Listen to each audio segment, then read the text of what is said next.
Hello, my name is Marcus. I'm the compiler of a collection of therapy quotes entitled 1001 Windmills of the Mind. A collection of advanced self-help quotes taken from what's often called the psychodynamic or the psychoanalytic perspective, which long ago, as I understand it, was referred to by some as philosophical medicine or narrative medicine, helping one to find their story, and that can be medicinal if we know our story. Medicinal meaning, emotionally medicinal. We want our emotions to flow and be available to us and be alive to us. Now, when we say emotions, we mean the general primary emotions of our embodiment and feeling at home within. And this is represented in the Disney film with the characters joy and sadness, representing those main primary feelings of the joy and sadness.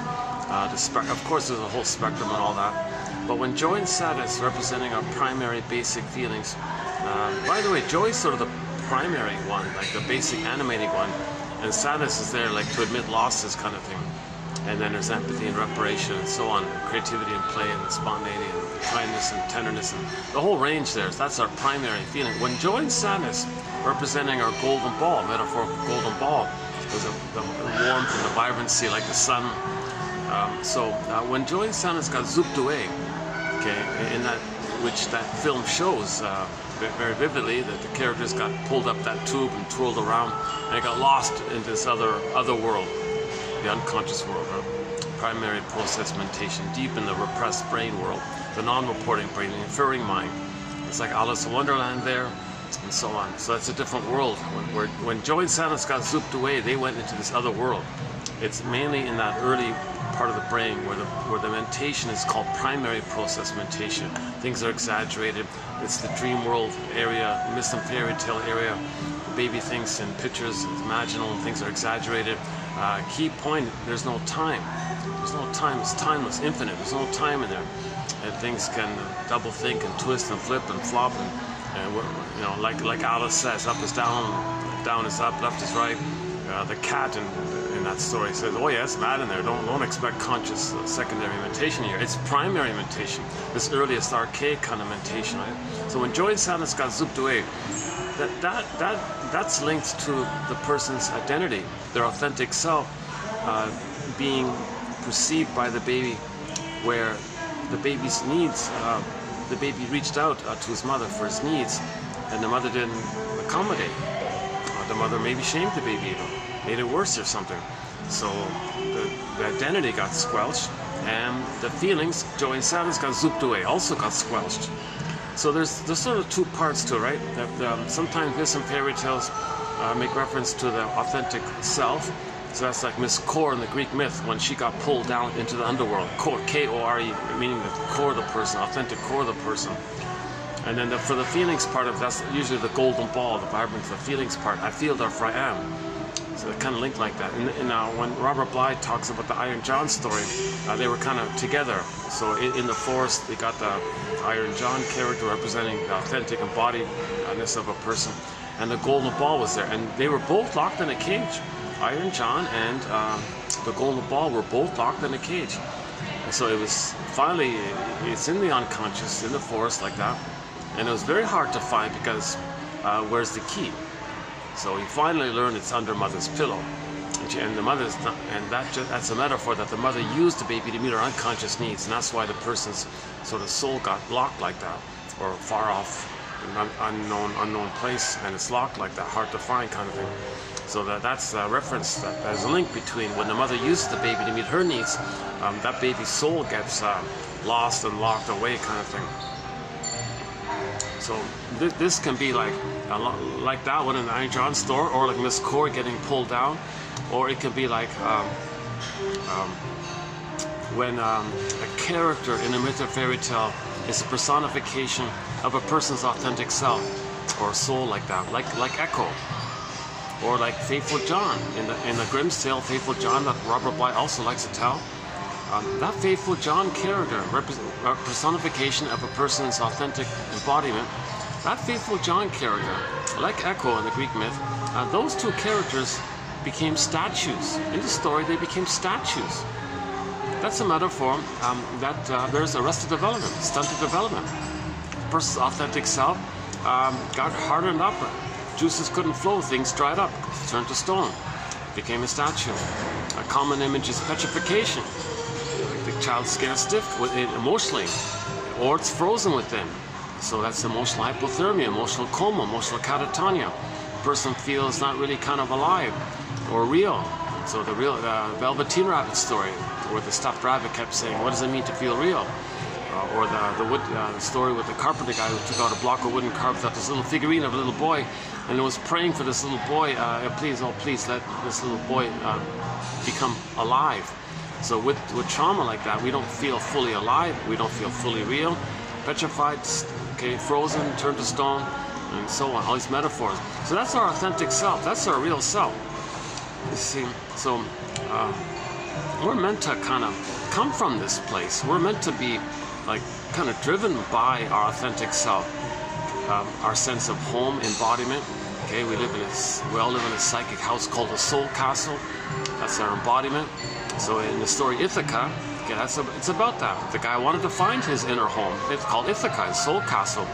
And then when you do that, you get your feelings back. That's the reunion with his Penelope. Right? So we're meant to kind of feel embodied, and when we feel our sense of beingness, that's called our ontological self, or our sense of self simply, then there's a natural, pleasant, animating emotion, okay, and usually it's the joy character, the serene, inexhaustible fullness of being. I feel, therefore I am.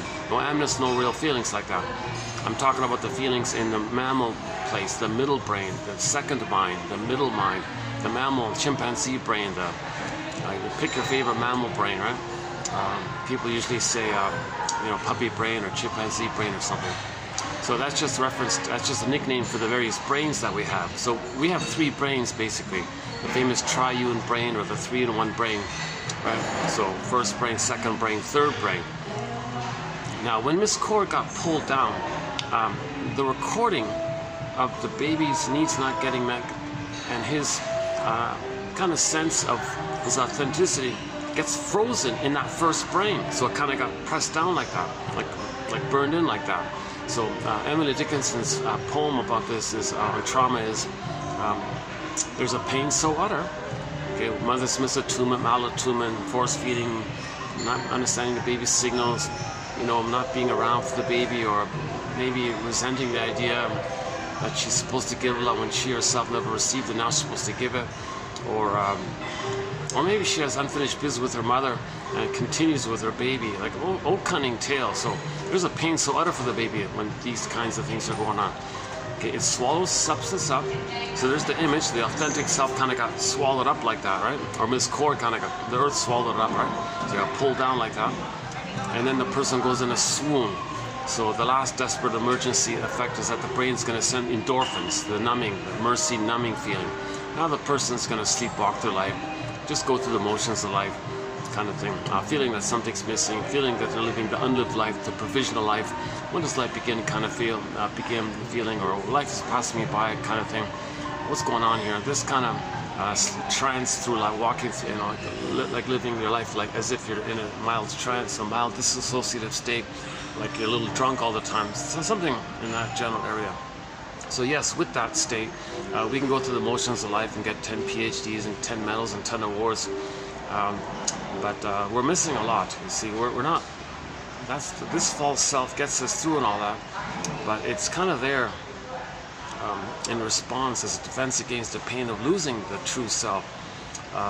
So we're meant to kind of get back. We want Miss Cord to come back, and she does, and she's called Persephone. Joy and Sadness, and the film did come back to the console. Okay. And then all the other stories. Odysseus got back home to Ithaca and got reunited with Penelope. So we had it, we lost it, want to get it back. This is the common universal monomyth. We all had an authentic self, we lost it, want to get it back. This is the universal, common, Joseph Campbell's famous phrase, the monomyth or the hero's journey. Chinna calls it the second journey. The shrinks call it adult development simply. Because in adult development, you want to develop, well, you're not really developing if you're in a trance all the time. So get back your embodiment. Now you're developing because you're going to pick up development. Identify that your development got frozen. Identify, pick up from there, and develop. So you're developing that way. I think they mean it like that.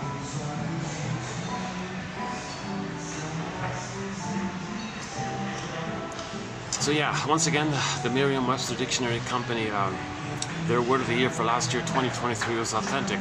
So we're all born with this authentic self. Okay, this is 2 parts, I feel, therefore I am. So, and we're meant to kind of come from that kind of place. It's comfortable, we feel at home within, it's the normal state of affairs, and we feel more whole in that sense, right? So Johnny Sanford has a book called Healing and Wholeness, and one of the points in there was, like a lot of other self-help authors, that if the authentic self is kind of frozen, it's considered removed from you. It's considered, like, metaphorically, like fragmented away from you. So it's like it's gapped away from you because you're out of touch with it. So metaphors, you don't feel connected to it. So that's a pain like that. So we feel so-called soul fragmentation kind of thing. Well, healing and wholeness, to the degree that we can get back our authentic self, we're more whole, hence healed, healing and wholeness. Very good book by Johnny Sanford, the author of that book, and several others. We did several videos on his work last year. Yeah, I'm still hoping somebody can post his audio tapes that he did in the 80s. Apparently he did the lecture circuit and gave all these lectures, giving psychological interpretations of myths, fairy tales, religious stories, etc. So yeah, and they're all on cassette. I don't know if they ever got digitized. I think he passed away before that time happened. So I'm kind of hoping someone has his audio cassette tapes and can digitize them for us, you know, post them on YouTube or something. Because he did like hundreds of them, as I understand, he did hundreds of them. And he even, I think he co-owned the tape company that was responsible for it, something called Journey into Wholeness. Journey into Wholeness was his tape company. And there's some reference to it, but where are those tapes? Repeats it. You know, I'm kind of like, he's one of the best, most authoritative voices on giving psychological interpretations to myths, fairy tales, and religious stories. He kind of focuses on the latter, the third one, religious stories.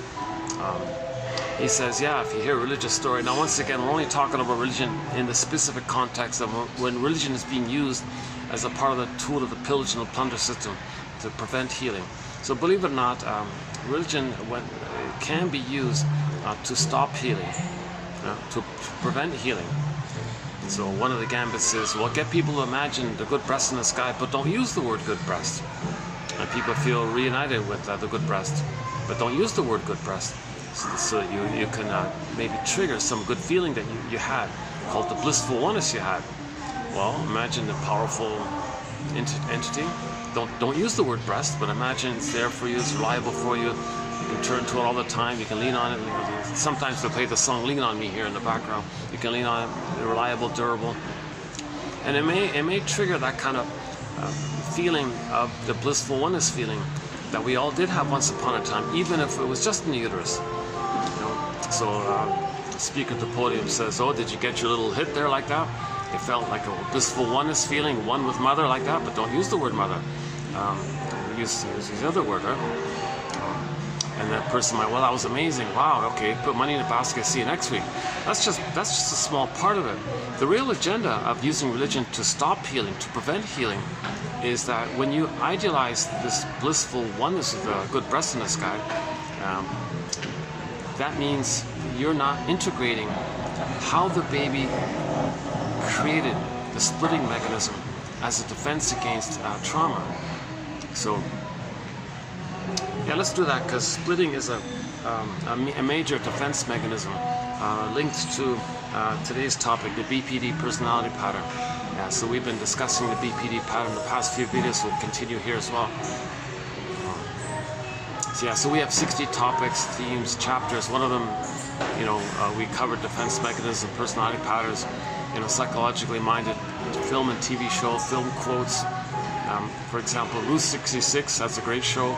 So you go to TQ25.99 for some great TV show quotes from there. Emotional eating, and there's a whole long list. Myths and fairy tales, interpretation, a whole long list. So personality patterns, each one is also a thread So we haven't done too much really on the BPD, ironically, because it's so widely popular. It's just discussed. It is the most material out there on personality patterns are on either the narcissistic pattern or the BPD pattern, and the bully pattern is another popular one, right? Those three of us, I guess. We do have a thread on the healthy, normal personality style. So Masterson makes a big contribution there from his book called The Search for the Real Self. He talks about the capacities of the real self and the healthy, ability to make I statements and intimacy and knowing your interests, which you express, which is meaningful, and enjoying the present, not transferring the past to the present, seeing the present as a new edition of the past, and thinking you're going to change the past by restaging the past to the present. So that's a sign of trauma like that. In healthy development, you enjoy the present for the present, not as some veiled thing of it's being a symbol of the past, hoping to change the past, which is what we do when there's trauma. So when we're healed, we enjoy the present and see people for who they are realistically in the present.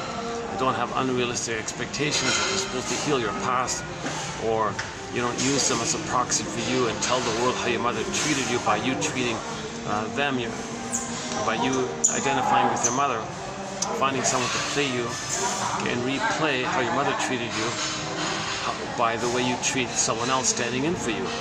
So you're not doing these neurotic kind of things like that. So to help you, yeah, I'm in a restaurant here, so there might be a few interruptions and all this. Yeah, it's nice to do it indoors. I've been doing some of these videos outdoors lately, but it's always with the sweat and it's really getting pretty hot out there. I'll just give you a little glimpse of where I am, yeah.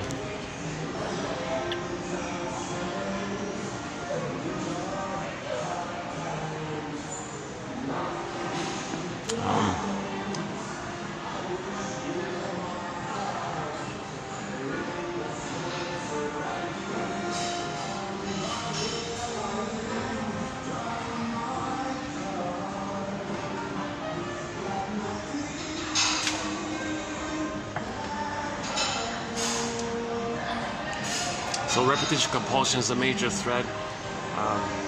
Projective identification is another thread. And forgive psychology for its jargon, just forgive it. Oh, my disclaimer, once again, I'm not a shrink. I'm not a professor. What's lighting here? Yeah, I'm not a professor. So the good thing about these 10,000 quotes that we have in our collection, so 10,000 quotes like this, this is pretty typical in terms of quantity. Not too short, not too long. This is pretty average. And we got 10,000 of these quotes, 2,000 pages, single space. It's an encyclopedia. It's a rich resource. So I'm not a shrink or a professor. So the beauty or the benefit or the advantage, yeah, let's say that, the advantage, in my opinion, of this collection is that if I get it, you're gonna get it. I mean, if I only have a BA, so, and it's not a prestigious BA. It's from a very basic. It's not in the top 10. So I only have a basic BA. Keep that in mind. I'm only the compiler of the quotes, and I haven't been analyzed, unfortunately. It costs a fortune, a small fortune. But if I had the funds, sure enough, I'd be on the next flight, and I would do a full analysis. I'd want to get my full story reconstructed. That's the idea. You want to construct it or reconstruct it, they say.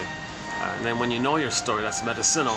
Then you're more connected to yourself because you can accept it when you Rumpelstiltskin, when you name it, kind of thing. So that's what we're trying to do here. We're trying to. So in the meantime, the next best thing in the meantime is to, well, let's see if we can learn this language. It's a kind of a second language, a little bit. Not really, but. Psychoanalysis looks for an egg in a basket that's missing. So we want to kind of first use these theories, these hypotheses, these ballpark approximations, these invitations for mutual exploration, these clues. We're trying to be a detective here. These are just clues, by the way, just clues. No set perfect answer. Psychoanalysis is not a magic breast. Psychoanalysis is not, emphasis there, not a magic breast. So in the unconscious, in words, can be milk, but no, so there's no magic milk words here.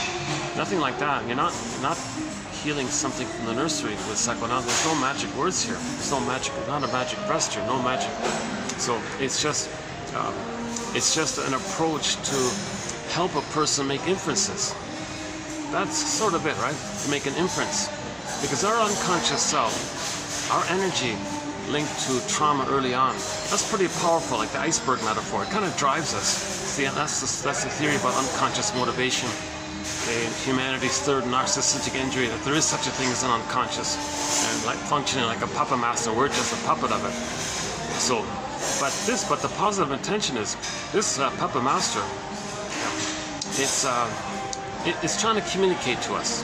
It's trying to get our attention. It's trying to get our conscious awareness. It wants help, kind of thing.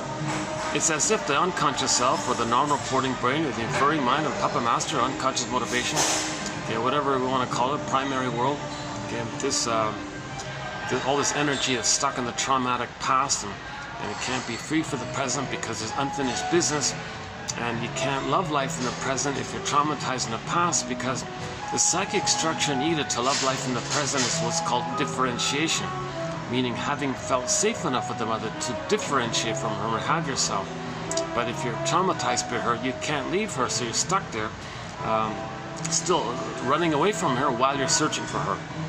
So back to the TV show, there's one called The Fugitive from the 60s. And one of the taglines for the character there, the guy named Richard Kimball, was, Richard Kimball is a fugitive from the justice he seeks. Actually, it was sort of this low booming voice by the narrator. You can see Richard Kimball, running down the highway kind of thing. He's an innocent guy, but he's always, there's Richard Kimball. He is a fugitive from the justice he seeks. It's a metaphor. That story, in my opinion, is a psychological metaphor. The baby is an emotional fugitive from the love that he seeks. He desperately needs the love, but while he's searching for it, he's simultaneously running away from it. That's a very painful phenomenon to be in. Like that character, Richard Kimball. He's in a painful state all the time, constantly running from something that's supposed to help him and exonerate him. And it's pretty clear as a metaphor like that, because even there are episodes in that show where Kimball was saving the guy who's chasing him, saved his life a couple of times. He saved his wife's life, his kids, all these things he did, because he's a medical doctor, right? But it didn't register. It wasn't reality. I think they did that to make it clear. It sounded like a reality kind of story. It's a metaphor that inwardly we may feel that we still have this unconscious hope for the fulfillment of old unfulfilled needs. We still have this kind of hope like that. So we're searching for that mother's love, but it's never there. The pain caused us to search for this hope. So we're running away because of the pain, but we still have this hope, and we search for it symbolically, and it's not real. See, we search for love symbolically. That's searching for it and running away from it. Get it? That's called a repetition compulsion, transference acting out, symbolic acting out. So, I'm trying a new angle here. I usually sit with the spaceship scene. So they got a star. Should I show you? They got a. I did some videos before like this, and it looks like I'm on a spaceship, but no, they're just lights on the roof here. So I just thought I'd try it. Actually, the lighting is a little better here, isn't it? I thought it was kind of busy around here today, so I thought I'd try it over there. But actually, it is kind of calm right now. Things have calmed down. Which is better, doing it here? Which is better, here? I kind of like. It's kind of cool with the spaceship motif. It's like stars, So Wilfred Lay in a self-help book said, in 1917, he said, "Oh yeah, at night if you look up at night, you might see some stars. What if you had really excellent vision, like really excellent vision? You might see more stars than the average person." I said, "What if you had even greater, better vision? You'd see more stars, etc. What about in the unconscious?" So our authentic self, we don't know about it. So that's the metaphors. It's in shadow, dark. We don't see it. So we need vision. these quotes here in our collection, they're giving us a lantern to see, so we can identify and find our inner stars, our inner true identity, our authentic self, aspects of the authentic self, the glittering, the shine of our authentic self, right? The golden ball exists. Even the golden ball, we don't even know it's there, it's dark. We need a lantern to find our own golden ball, can you believe it? Yeah.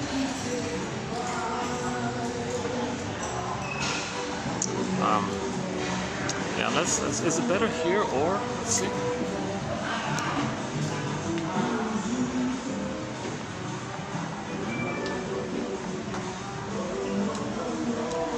The lighting's better there, but actually I feel like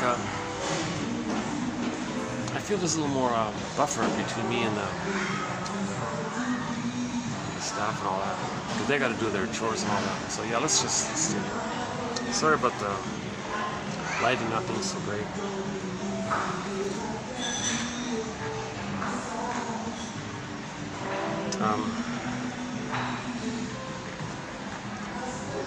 Yeah, so these 10,000 quotes are an attempt to give us night vision, a lantern. One fairy tale is entitled, "Go I know not whither, and bring back I know not what." Like, wow, we don't know. So things are very dark to us, right? Meaning we don't. So we need some kind of vision, some kind of lantern. So again, the unconscious in myths and fairy tales is sometimes metaphorized by the storytellers as this dark, unknown forest. Dark, and there, lots going on in there,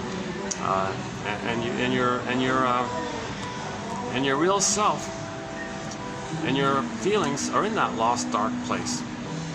And it could be down a tunnel, down a cavern, where the light has never shone. You know, so you need a lantern.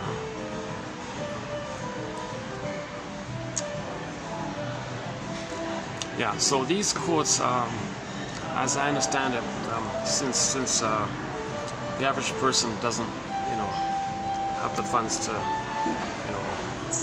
do a full analysis and all this with an expert and all this. So this perspective maybe can help us to do a couple of things. One, make inferences.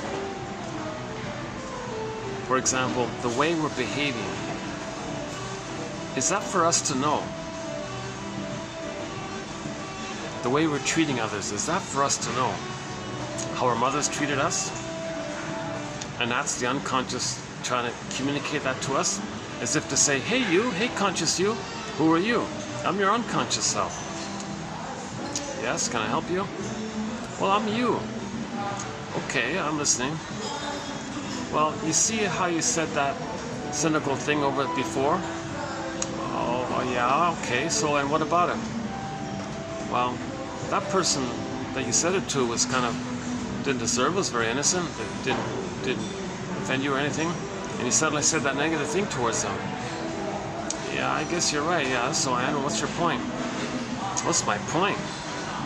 Well, I'm here to tell you that you saw that innocent person, okay, that what you did was you recreated what happened in the past, whereby that innocent person was you in the past. You created a proxy to represent you as a child. You identified with the aggressor, your mother, and you replayed the thing what happened to you in the present by you playing the mother and getting the other person to play you as a child, and you treating that innocent person negatively with your negative attitude and all this. Okay, that's a clue, that's an inference that for you to make that's what happened to you. You're trying to get your story here. You mean I treat others in a negative way? Maybe that's for me to know that my mother treated me that way? Oh my God! I didn't know I had a painful childhood like this. Well, that's what this is all about. We're trying to get you a true story here. It's negative medicine. This denial is because there's so much pain in what happened, so you don't believe it. Well, the truth will upset you free. Will upset you free. So if you make inferences, you can work towards recognizing something. Okay, hang on. Let me update that one. My favorite quote in this sort of topic here was that lady who was about to have a baby. She said to herself, "Hold the phone here." Went to the analyst guy, and he said to her, "Oh yes, You're letting me know what kind of childhood you had. What do you mean? You're putting me in the role of you. You're letting me know what kind of mother you had and how it felt being with her. What do you mean? You're putting me in the role of you and you're acting like her, and I feel a tug or a pull to feel what maybe you felt with her. And she got it, she understood it, she got the story. Then she didn't need to repeat, and then she could be a mother for the baby. If she didn't do that, had she not have done that,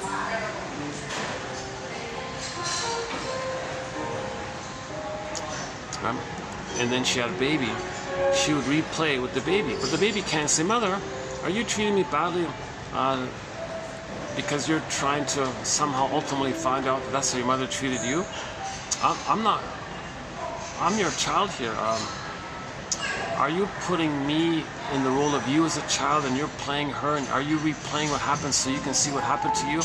Baby can't put words to all this, so she went to the shrink guy first, and that's his specialty, to help a person find a story. With famous talking cure expression. Talking cure, very humanistic. Talking cure, just talking kind of thing. Free associating, looking for patterns. So the common pattern is repetition compulsion. We repeat what happened to us in the past and in the present, symbolically, okay, like a staging thing in the present, to know what happened in the past. That's how we get our story, because we recreate it in the present, so we can finally understand what happened in the past. Because what happened in the past did happen, but we don't have memory for it. It's recorded, but we don't have conscious memory. It's amnesic memory. We're trying to make it conscious, make the unconscious conscious. So in the effort to do it, the unconscious doesn't have vocabulary. The puppet master doesn't have words. So it orchestrates, pulls the strings, so to speak, and then we observe our behavior. That's the unconscious trying to communicate to us. Hey, conscious you see how I'm pulling your strings here, making you behave, live the way you're doing? I'm trying to communicate and show you what happened to you. So another common example is if the person is kind of self-defeating, orchestrates disappointments, chooses the wrong people, okay, has hope and disappointed, hope disappointed, or sabotages hope, or can't accept good things, whatever. That's to know that was the pattern in their childhood. The mother shamed them, mother rejected them. So they go through life recreating that by choosing people who reject them or give people impossible tests. And then finally, self-fulfilling prophecy, they'll ultimately reject them. That's for the person to know what happened to them. We recreate in the present to know our story in the past. So these kind of quotes like this, these theories like this, like Paul Libby Russell, I'm talking about now, 2119. Paul Libby Russell is sort of our lead author here. He's sort of our point man, I guess, on this topic of repetition compulsion. In terms of clarity of understanding the concept, yeah, I guess it was started by Mr. Freud and all this, but in terms of, in simple terms, I think Paul Libby Russell is the guy that kind of brings it to the average person. He writes simply and clearly and all this. And once again, these quotes are clear. Don't worry, this is not difficult. These are clear. They're relevant. They're on topic. Not too short, not too long. They're friendly. They're from the soul doctor. These are from shrinks. The talking cure shrinks, not the medical, not the bio shrinks. I'm talking the talking cure shrinks. So some medical doctors, they got tired of playing whack-a-mole with the symptoms. They want to understand, because they understood that the symptoms were a cry, an emotional expression, and a psychological expression. And they were just squelching the symptoms, and the symptom would come up some other place. So they said, well, let's identify what's causing these symptoms. It's the emotional world, the psychological world that's causing these symptoms. Okay, so just pause here for a sec. We have the thread on the body bears the burden. And one of the main points is that the psychosomatic symptoms reveal and conceal our emotional, psychological problems. They reveal and conceal. Okay, so Capek's, the most recent quote here was Capek's, about maybe a week ago. So the baby's crying, angry, you can see it, it's kind of overt like that. If the mother shames the baby, that energy that the child has in trying to communicate his distress, he has that energy, still trying to communicate it. Mother, I have needs here, you're not meeting my needs. You missed my needs here, and I'm crying about it. And then the mother shames him. Oh, God, what an insult for the poor baby. or that energy of the child and the mother squelching it compels the energy that now turns kind of around and goes to the child's organ systems. So that energy, he's still crying, but the mother doesn't allow the overt expression of it. So she's bothered by it, so tells the child to get over it. Meanwhile, that child's still crying about it. So that energy of crying now goes inwardly to the body somewhere. That's a pathological stress investment into those organs, and finally the organ may swell, blister, or be damaged or something, a psychosomatic symptom. Now the psychosomatic symptom is a continuation of the cry. See, they were crying originally. It got pushed in, energy to the organ. Let's say it was the skin, and a person got a skin condition. This is crying through the skin. They're still kind of crying like that. It just went under like that and pushed out like that. So the psychosomatic symptoms are kind of in that area. It could be any organ, not just skin. It could be any physical organ. And most people think 99% of all symptoms are sort of in this area here. You know, so these psychosomatic symptoms reveal that the person's crying, their needs didn't get met, and the body's communicating. So it's kind of hidden like that because the body's. And you think then you might think, well, it's a body problem, so it's kind of hiding it like that. So they reveal and they conceal. So the medical doctor said, gee, I kind of feel badly always just squashing these symptoms, because the energy, you're not addressing the energy that caused them. It's going to just lead to another symptom in some other form. The symptoms don't have to be just physical. It could be like personality traits. It could be like negative personality traits. It could be a whole personality style or something, or it can be like disassociating or being numb in life or flat. It can come out in different forms, right? So all of these different forms, dysfunctional living, neurotic traits, neurotic habits, or negative philosophies, or the body bears the burden, that's still the kind of cry like that. You know, so that's these symptoms. That's not the problem. You got to look what caused it. So these medical doctors, they went to the shrink school to study this. Let's find a story, understand how all this. So one of our lead authors on the Body Bears the Burden, a story, you know, the mysteriously between mind and body, the body remembers, the body keeps score, etc., is John E. Sarno. Yeah, he says very bluntly, people's all these back, like tension, body tension, like back pain and shoulder pain. He says, oh yeah, when you were a baby, you were enraged at your mother for what you did.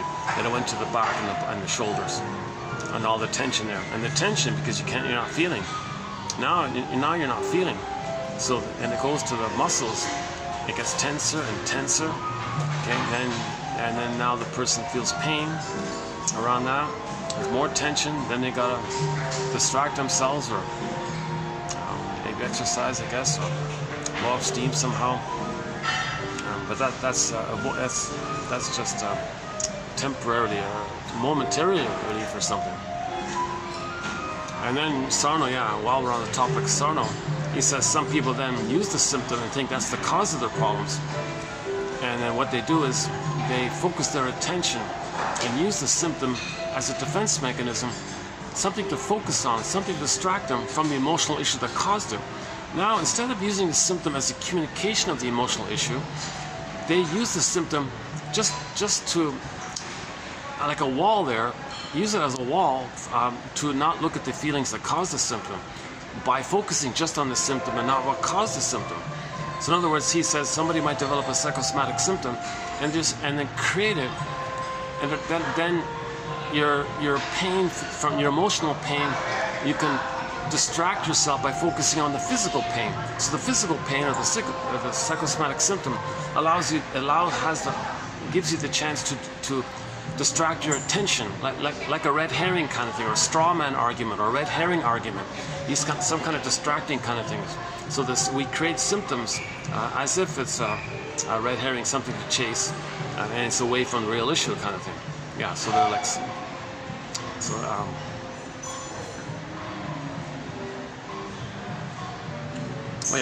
these 10,000 quotes are written by medical doctors who then specialize afterwards in the talking cure process.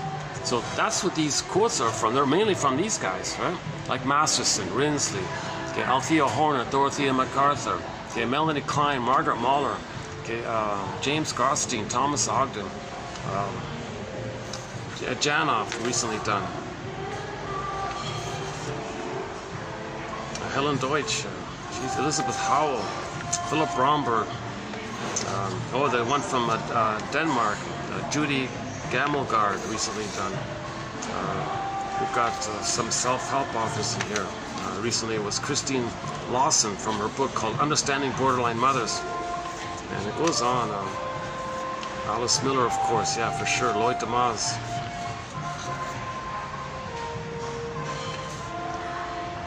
We've got thousands of quotes here.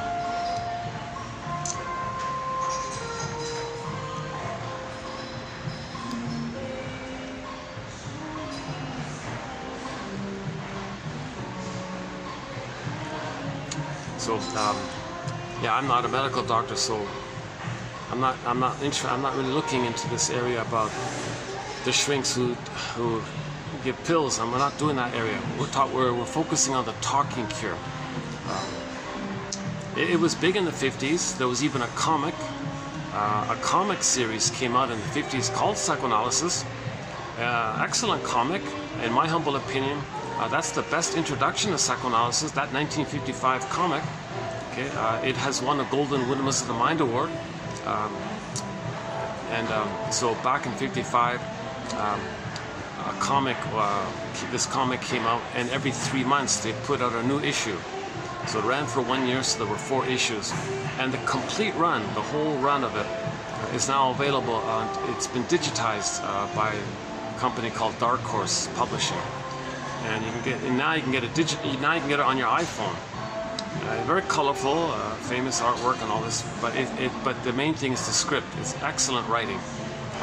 It's the best introduction of psychoanalysis. Yes, it's a little dramatized because it's a comic, but it's not made ridiculous. It's not meant as escapism.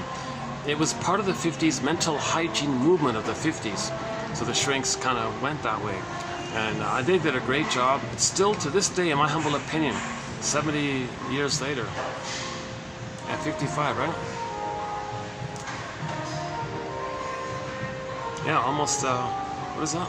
55, 40, what's 45 plus 24? 45, that's 69, is that right? 70 years? Am I doing my math right here? Almost 70 years later, is that right? That's still the best introduction to psychoanalysis.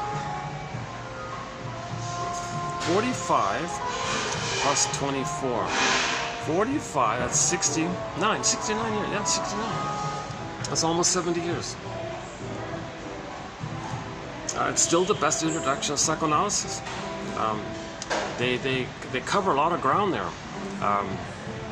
So the whole series shows you 12 therapy sessions. There were 3 clients. One client had 3 sessions, another 4, another 5. And they talk about, the one guy was the womanizer one, okay, the playboy one. So you talk about that, the psychoanalysis of the Don Juan playboy character. Okay, overeating was in there, separation anxiety is in there. Okay, Ellen, I think it was self-defeating behavior, dream interpretation, social anxiety was in there. The one with Freddie, the young guy Freddie, he was scapegoated by his parents. The parents scapegoated Freddie, made him naughty so they can have an excuse to discharge their tension and anger on the son. And they said the son has a problem, not knowing that they created it. Shrink said, "No, Freddie, you go home. It's YouTube." They were all upset by this. But that's what some parents do. They have so much tension between the two. They do what's called an emotional triangle. They triangulate in a third. So that's one of the children's for that.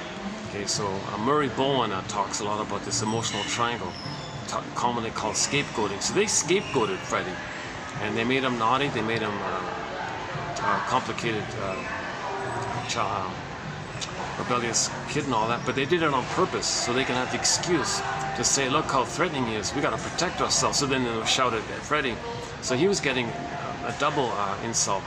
first the parents wouldn't love the kid, so he'd be angry so they can have the chance to be angry at him. So that's called scapegoating. So that was covered in there in that comic.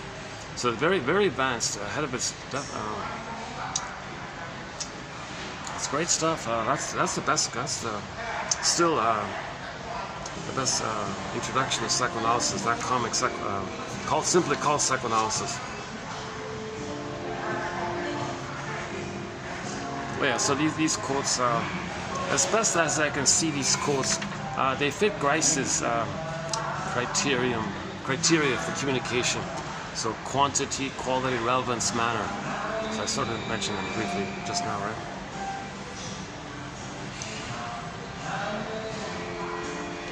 And again, it's for the second half of life. So usually, this is the recognition that we're not connected to our inner home comes up at midlife. Usually, people get a hunch something's missing. Then now you're the hero. Now you begin the hero's journey when you get that hunch. Sometimes the hunch comes to you in a so-called Freudian slip. You're talking to somebody and it says some obnoxious thing. Just like, whoa, where'd that come from? Because all your trauma and your pain and shame and rage from the trauma was kind of buried with your false self. You had a mask over it, right? A persona, famous. But at midlife, that's kind of bubbling up, and when you feel safe, somebody might just like leap up. So Woodman's metaphor is like a frog just kind of leaped out, like a Freudian slip. So in the unconscious, like a forest, there might be a pond and some frogs in there.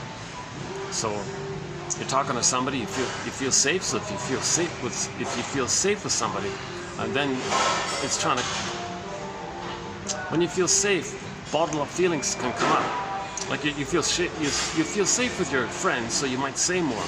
You don't feel safe with someone you don't know, so you don't say too much. So if you know the person, you feel safe. So if you find somebody, you kind of feel safe with them, they might just suddenly come out, because there's this urge to kind of come out like that. So that's one clue. Now the Freudian slip can go to the body. There's a psychosomatic symptom as well. So at midlife, people are getting these strange things. That's a communication. Oh, okay. One of these telemarketing things is calling my phone here. I have to let it run. If I hit decline, and my camera shuts out. So let's just let it run out. Okay, hold on a second.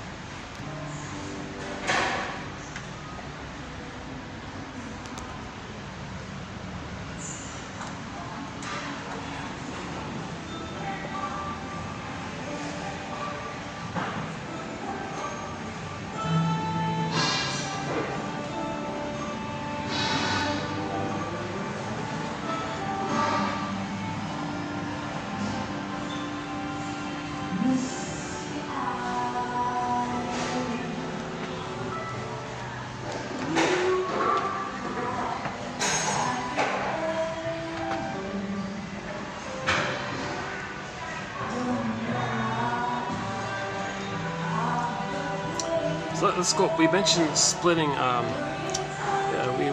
Let me finish the point about the splitting mechanism. So defense mechanisms are operations of the mind, maneuvers of the mind, etc., mental mechanisms. Oh jeez, I was almost sitting at this. Hang on a second. There's a pair just having their meal right beside me. Wow, they're two tables over.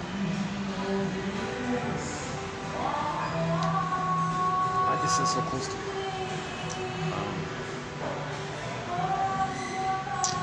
Hang on a sec, let me see what else I can do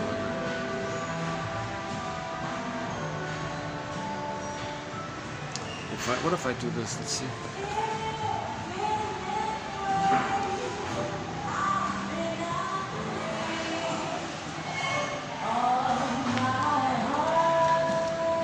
If I go here, I can sort of block the view.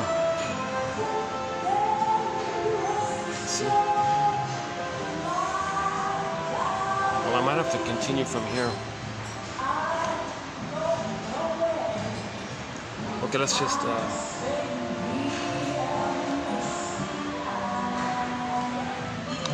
splitting mechanism. So yeah, defense mechanism. So the child's kind of in defensive mode, right?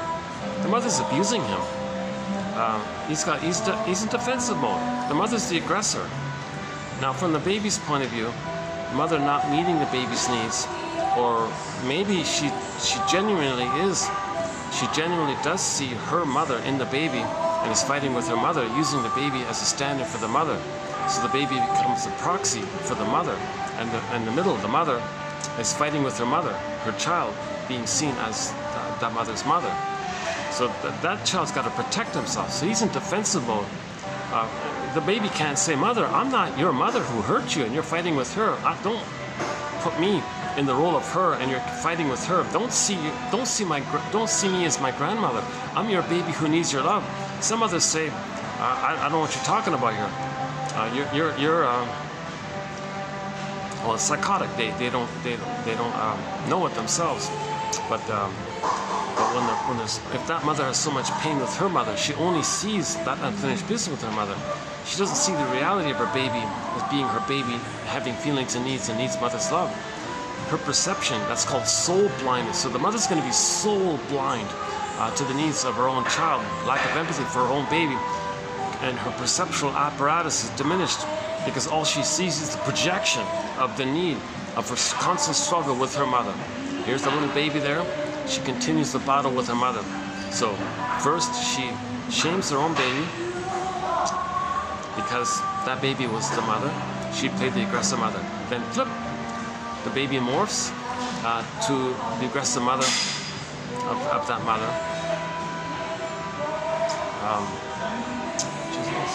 I don't want to get stuff. I don't want to get people in the camera here.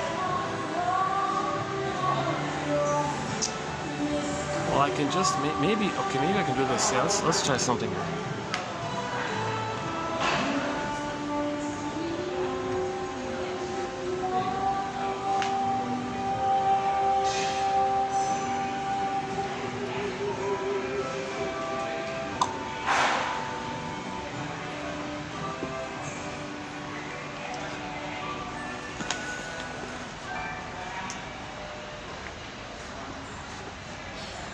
Do it here. Hold on a sec. Sorry, give me a second. Let me make an adjustment here.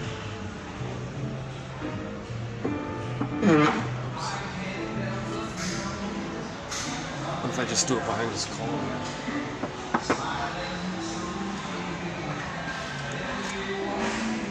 Yeah, okay. I think we can. Alright. Yeah, I think we can. Let's try this for a while.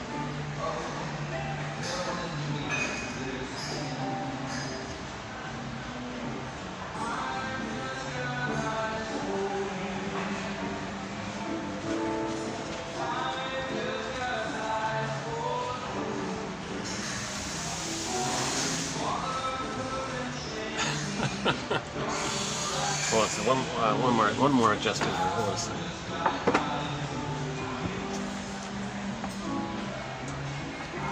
Let's get the quotes here. Hold on a second. Let's get the quotes. Let's not leave the quotes behind.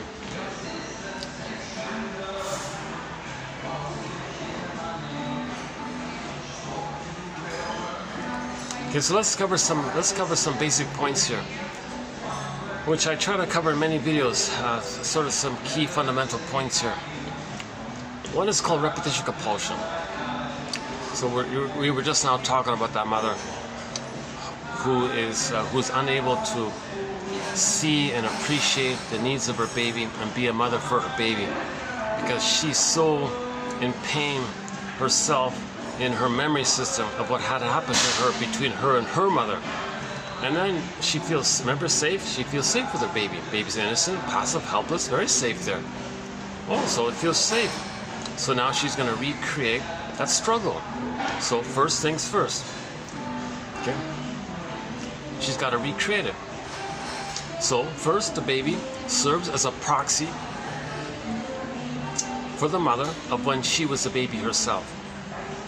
Yeah? Now, that mother, in the meantime, had already identified with the aggressor. So that mother's mind is her mother's mind. Now, in that mother, in her memory, the memory is that her mother shamed her, but she becomes a shaming mother. So, a new situation. Okay, again, we repeat with the fantasy we can change the past. So the positive intention of all this is she's trying to change the past, undo the past, correct the past, get the love that was needed in the past. So she's trying to recreate the whole thing. So that's why we're not making sense, right? So that mother, the middle one, her memory network is, memories are relational. In the beginning, she and her mother were blurred as it was fusion, undifferentiation, symbiosis, mother-infant dual unity. They were kind of one like that. There were two there, where the mother was passive victim, and her mother, the grandmother, was the active aggressor. And there's a memory in that in the first brain, pressed down into that first brain, called the survival brain, by the way. And all the energies in the survival brain. There's an immense survival anxiety now from this unfinished business or battle with the mother, and she's trying to change that, like she's trying to correct that. It's nonsense, and she's out of that time. But that survival brain, that crocodile brain, doesn't know time. All time is that time. So she has the baby, it's still that time. So how does she recreate it? First, she sees her baby as a proxy of when she was a baby herself. That mother is the aggressor now, and treats herself the way a mother treated her. But it's too painful to hurt herself directly, so she hurts her baby, who plays her. So she hurts her own baby to replay. When I say hurt, I mean not meeting the baby's needs, being misattuned, malattuned, ignoring emotional neglect, or being indifferent, or just ignoring, just gaslighting the baby, or putting the baby in a double bind, or whatever she experienced herself. She's going to recreate it. So just in simple terms, she'll just say shame the baby, right? So the mother originally was shamed by her mother. She identifies as the shaming mother. So the memory is, she now being the shaming mother, she has to mimic her and be her. So what does she do? If she's going to be her and have a mother, what did the mother do? Well, the mother shamed her. That's too painful for the person to shame themselves, so they find someone to play them, the child's side, and shame themselves through the proxy. So that's like a scapegoat, also like a scapegoating effect. So the mother's going to shame somebody who plays her innocence while she played the shaming mother. Then flip. Hocus pocus, auto-hypnosis, double focus. The baby who first played the mother's innocence, that image, that proxy, okay, that character, her own baby, in that mother's mind morphs. Okay, now her own baby is the shaming mother who hurt her originally, and now the mother herself can be more like in the victim mode and continue the struggle and the battle with her mother. So now her own baby is seen as the mother.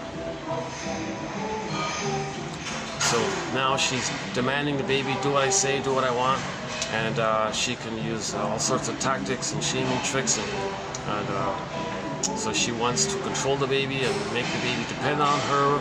So this mother feels seen and accepted and respected and all this, because she didn't get those things from her mother. So she's going to parentify her child and condition her child to always take care of her, be there for her, not let her feel alone, comfort her, soothe her, do the kinds of things that a mother should have done. So she's still trying to get those needs met, using the child as the mother in the past, because the survival brain doesn't know time.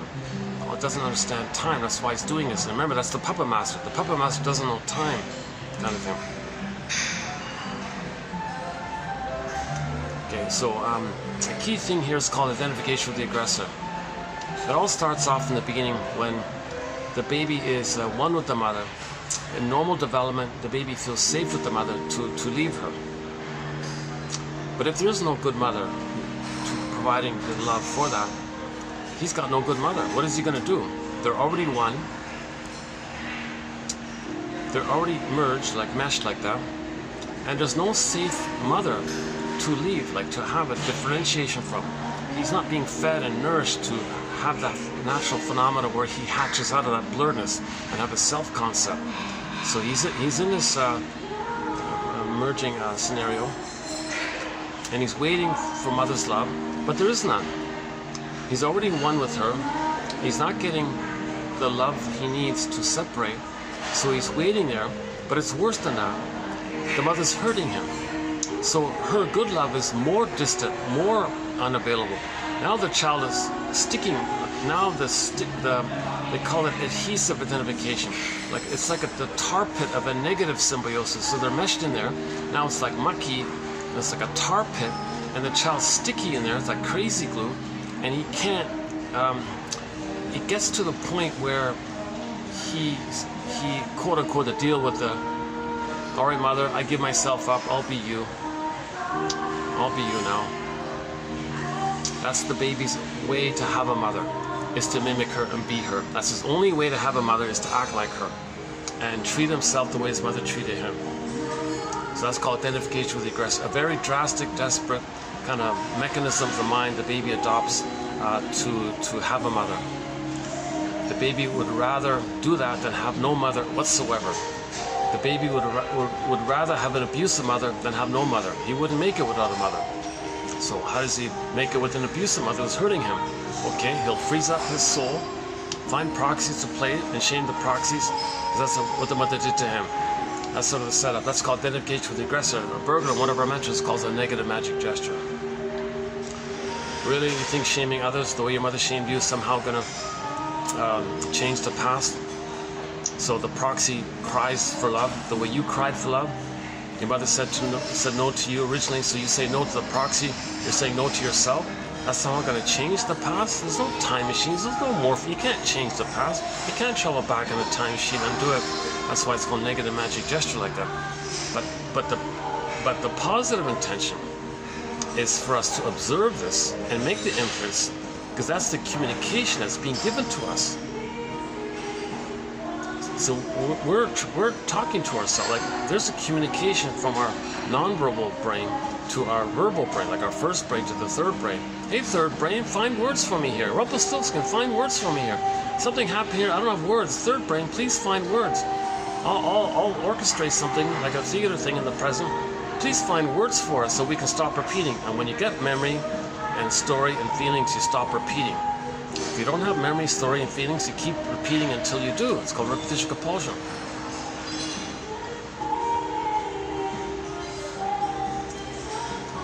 Related to identification with the aggressor is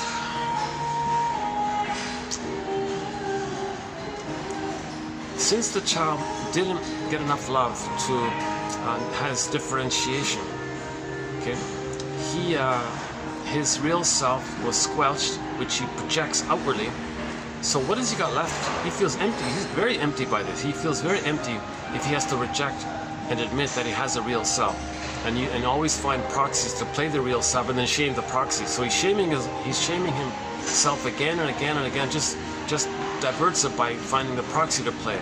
But he's still replaying how the mother shamed himself. So he's hurting himself and others. Hurting others just distracts him of how he's hurting himself. So and here's the thing, when he hurts himself, okay, and he sees himself in the proxy and hurts the proxy, so he's doing both, hurting himself and the proxy. He's still getting that oneness with the mother. So the pain part is taken care of by the externalization of others being in pain, and he's distracted from feeling the pain of it all. So the pain part of it all is dealt that way.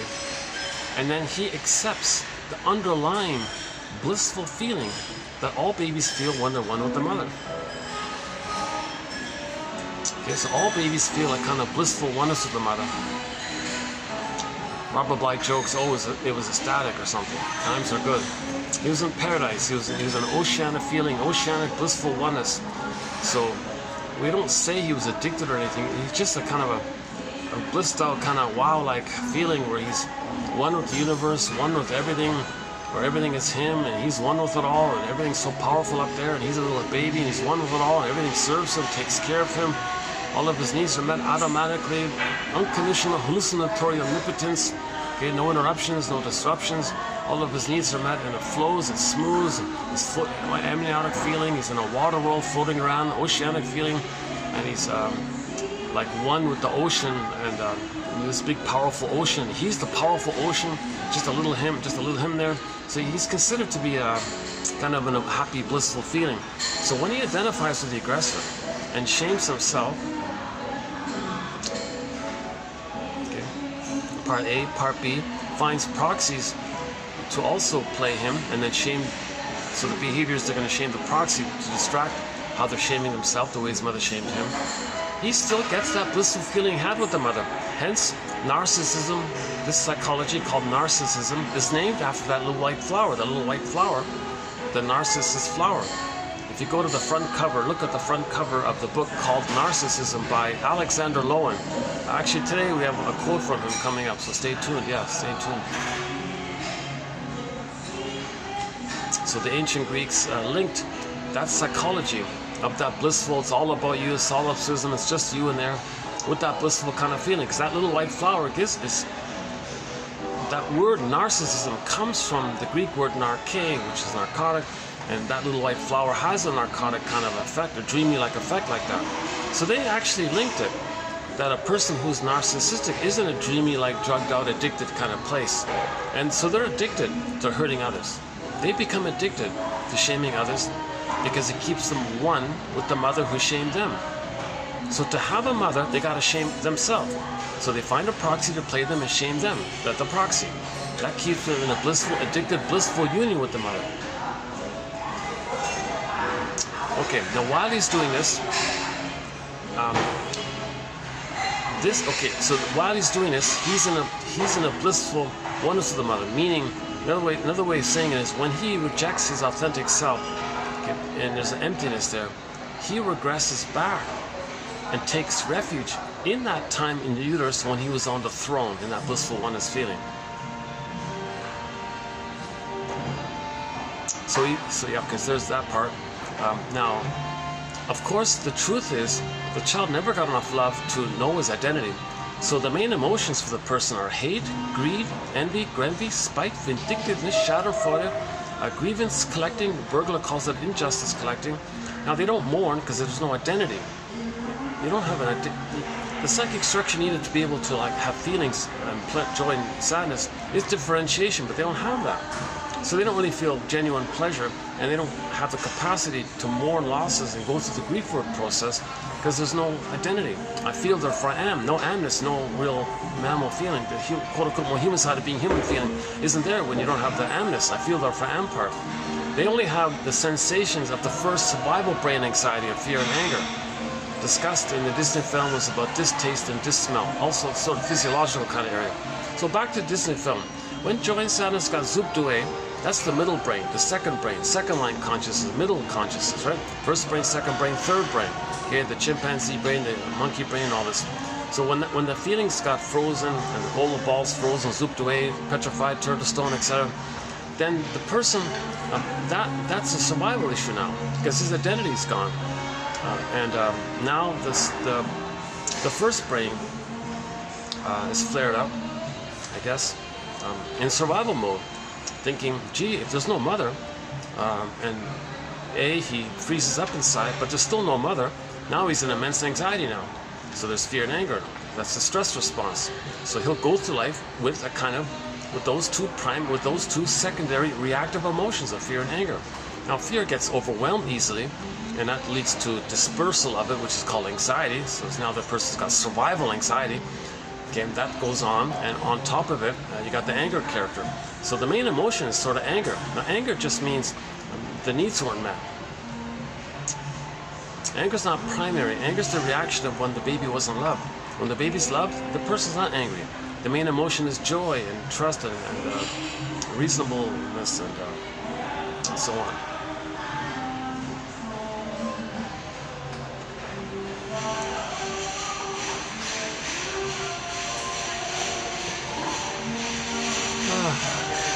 Yeah,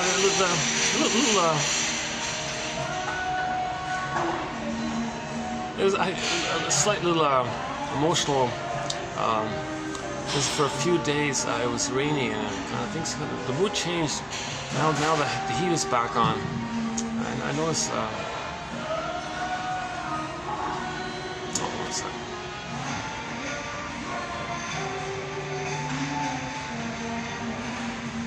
Sometimes I get lucky; they've done all their chores, so sometimes I arrive and I'm in the middle of it. Kind of thing. Let me move for these people. Oh, they're okay. I got them. Okay.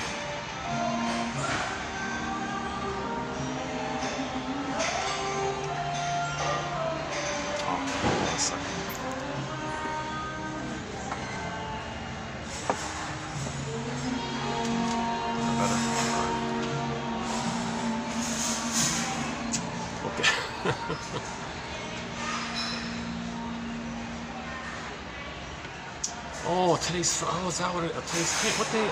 Today's Friday, right? Today's Friday, yeah. Today's Friday. A little busy on Fridays, yeah.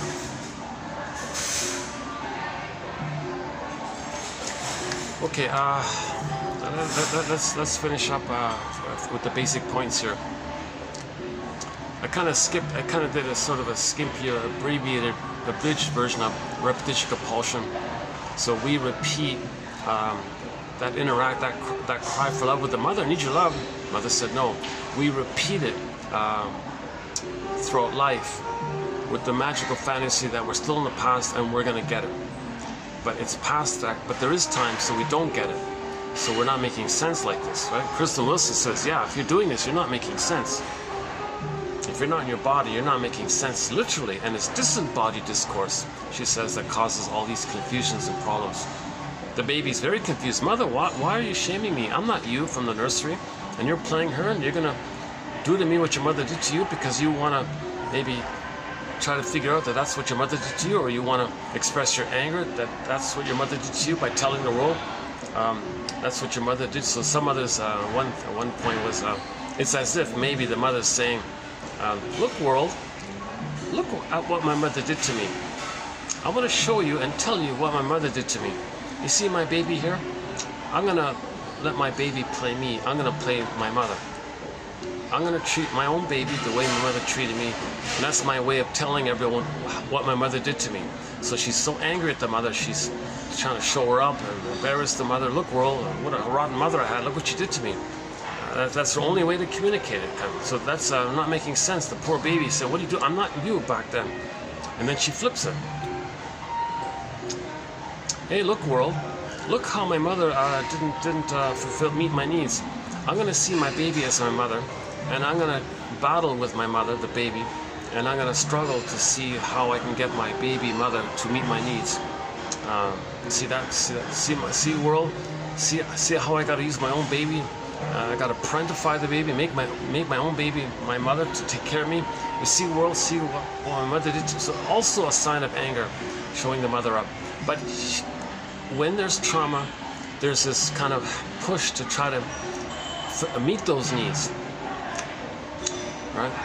Now this nonsense stops when we get narrative medicine. Once we get narrative medicine, interpretations, memory and feeling, and belated understanding, belated release of feelings, catharsis, and belated understanding by it, okay, we're good. We get back, we get our differentiation, and we get back. Now, to get the differentiation, okay, part of the process is resolving the splitting. So let's go loop around, tie back into splitting.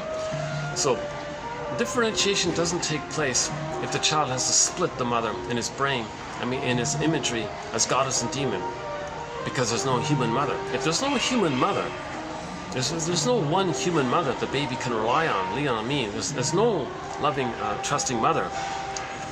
All the baby has is imagos he creates. Now these imagos, as I understand it, are as follows. The baby's in a blissful oneness originally in the uterus. Now, when he's biologically born, he's meant to have an extended period of that blissful oneness. That heaven he had, okay, that Shambhala, that Shangri-La, that paradisical condition, Garden of Eden, Avalon, etc., that kind of paradisical condition, or heaven, let's say, that's kind of meant to continue. Babies can't have paradise lost at birth. Babies need an extended paradise. Humans come up too early, they need an extended paradise so they can grow, develop, right? So that's for 4 to 5 months. Now if the mother provides it, okay, it's what's called a secure attachment style. Okay, skin-to-skin contact, breastfeeding, mother's loving gaze, all is okay. Okay, one quote said, breastfeeding is a matter of heaven and hell for the baby, heaven or hell for the baby. It's like an either or, he can't handle ambivalence. So if the mother is feeding properly, and she's attuned, and she's got her reverie, and she's got her presence, and she's got an accepting attitude, and provides the warmth and the safety and tenderness and trust and care and loving arms, and warm, loving embrace, and child feels safe, and she, baby and the mother have a synchrony and a rhythm and attunement, and things flow, and he's in a flowing, like blissful oneness. That's okay. So then he got it. Breastfeeding at that time, okay, related to the skin-to-skin contact and loving gaze and overall maternal atmosphere. So his paradise continues. All is good. He's in heaven. Now, if the mother messes it up, okay, the baby cannot tolerate it. He cannot tolerate imperfection. He cannot tolerate something other than heaven. So if the mother does slip up somehow, uses the bottle on the schedule, baby's crying, mother's angry, puts honey in the upper nipple, be quiet baby, and the baby's tricked by all the sugar, concentrated sugar, salt and fat, which tricks the baby's brain to release serotonin, because the baby's brain thinks the baby's safe by all that food. It's a trick. It's not safety by the relational love. It's a trick of the food thing in the brain. So the baby's very shamed by these kind of old cunning tale. But the true feeling underneath it all, he's betrayed. Mother betrayed him. The greatest hurt of all. Mother failed me, right? So quote unquote. So if the mother doesn't do this, if she doesn't provide her motherly supplies, let's say, maternal, libidinal supplies, I think the jargon is. Life force, loving motherly supply, motherliness or something. If she doesn't do that kind of thing, okay, and the rubber nipple is there. What's this? It's dead. There's no feelings, there's no nerves in here, there's no connection to mother, there's no communication, dealing with a dead mother. So again, the breast mother is the first mother for the baby. Nipple in the breast is the first mother. That can do it. That kind of thing can do it. Whatever it is, old cunning tale, whatever it is. Or the mother thinks, yeah, I'm going to use my power and exploit my power, use my power to control my mother. Sees the baby as her mother and she wants to control her mother. Old cunning tale. The baby can't tolerate anything like that. So his rage at the mother, in his brain, he morphs the image of the breast mother, infuses into that image of the breast mother his rage and oral greed. Well, now it's going to be oral greed. First it was just a basic oral need, but when the need's unmet again and again, finally he's enraged and it becomes oral greed. The need turns into greed eventually. So he'll infuse the image of the breast mother, infuse into that imagery the baby's own rage and oral greed, and morphs that image, creates an image of the mother as a devouring monster that wants to eat him, gobble him up. So the witch won't eat Hansel and Gretel. In the White Bear King Ballamon story, it was the Boar Queen. Yeah, that's a pretty good one. The Boar Queen, gobbled men up at one gulp, and it would pick out the bones, use the bones as toothpicks and all this. In the Odyssey, it was the Cyclops, eating the people, or Lestagonian characters. In myths and fairy tales, whenever there's a devouring, enraged, hungry wolf, enraged creature like that, that's a metaphor. Again, a metaphor of the image, of the imago in the baby's brain that he created by, like a little Picasso. Baby's like a little Picasso. He's going to draw a picture in the brain of his mother. So he takes his rage and oral greed, takes those traits and creates an image to represent it. So that image of his mother is a metaphor for how he felt. Okay, so it's kind of like that, right? So the mother's kind of benign like that. She just was confused, young mother. Some magazine told her to follow a schedule. Don't spoil your baby. And then she withdrew the nipple before the baby was satiated. Baby's enraged by this thing. Very enraged. He can become a hoarderly. He can become very greedy and a hoarder. That person, if the mother withdraws the nipple prematurely like that, he may grow up and become a hoarder and his slogan will be never enough, give me more, never enough, always want more, never good enough, never good enough. Like, he'll become a hoarder like that because maybe he's afraid the nipple will be removed prematurely again. So he's hoarding like that, right? He's still in battle like that, right? So it's symbolic of the past. That's why we're not making sense, because the hoarding, the present isn't the past. But again, the crocodile mind doesn't know time, and we're being dominated by this crocodile mind. But we have a human mind. We grew the human mind to heal all this stuff. The purpose of evolution is that we grew the human mind. We grew this cortex 150,000 years ago to heal trauma that's in the first two brains. So we want to nourish this ego, this third mind, this human brain, the healthy ego. But in trauma, it gets all frazzled up, like the Scarecrow in the Wizard of Oz, or the straw house in the children's story. We want the straw house to be a brick house, a firm, strong ego that can hold things and see things and understand things. But in trauma, that ego is all frailed up, like the Scarecrow. So these 10,000 quotes we have in our collection are an attempt to give the Scarecrow a brain, to give ourselves to strengthen this damaged ego. These quotes are kind of like a surrogate ego kind of thing, giving ourselves an ego, giving the Scarecrow some better threads and make him firm, give him a brain, in other words, yeah. I'm experimenting at the moment with the metaphor that these 10,000 quotes are helping us to weave a catcher's mitt.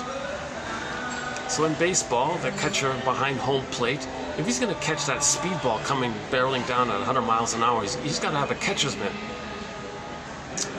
So these 10,000 quotes are an attempt to weave this catcher's mitt so we can catch the ball.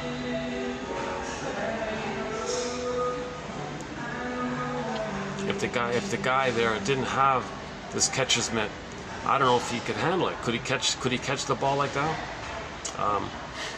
Jesus. So it wouldn't work, right? He'd be in so much pain he'd have to drop it or something. He couldn't do it. So we need a catcher's mitt. So first things first, weave this basket, weave this nest, give the Scarecrow a brain, make the straw house a brick house. That's called strengthening the ego. Okay, because in trauma the ego's damaged. So that's something that we can do. We can use these books and quotes and knowledge to kind of build the ego a little bit. Okay, so that's something that we can actively do, is to read books and gain knowledge. That's just a part of it. That's just setting it up kind of thing. And then the egg will appear when it appears. You know, we don't control the rest of it. So first give the Scarecrow a brain, then the Tin Man will have a heart, and the body will have the lion will have his embodiment. You don't try to fix or cure the lion and the Tin Man. It doesn't work. Only thing we can do is first give the Scarecrow a brain, and then a byproduct of doing that is that the Tin Man will get a heart and the lion will get his courage, right?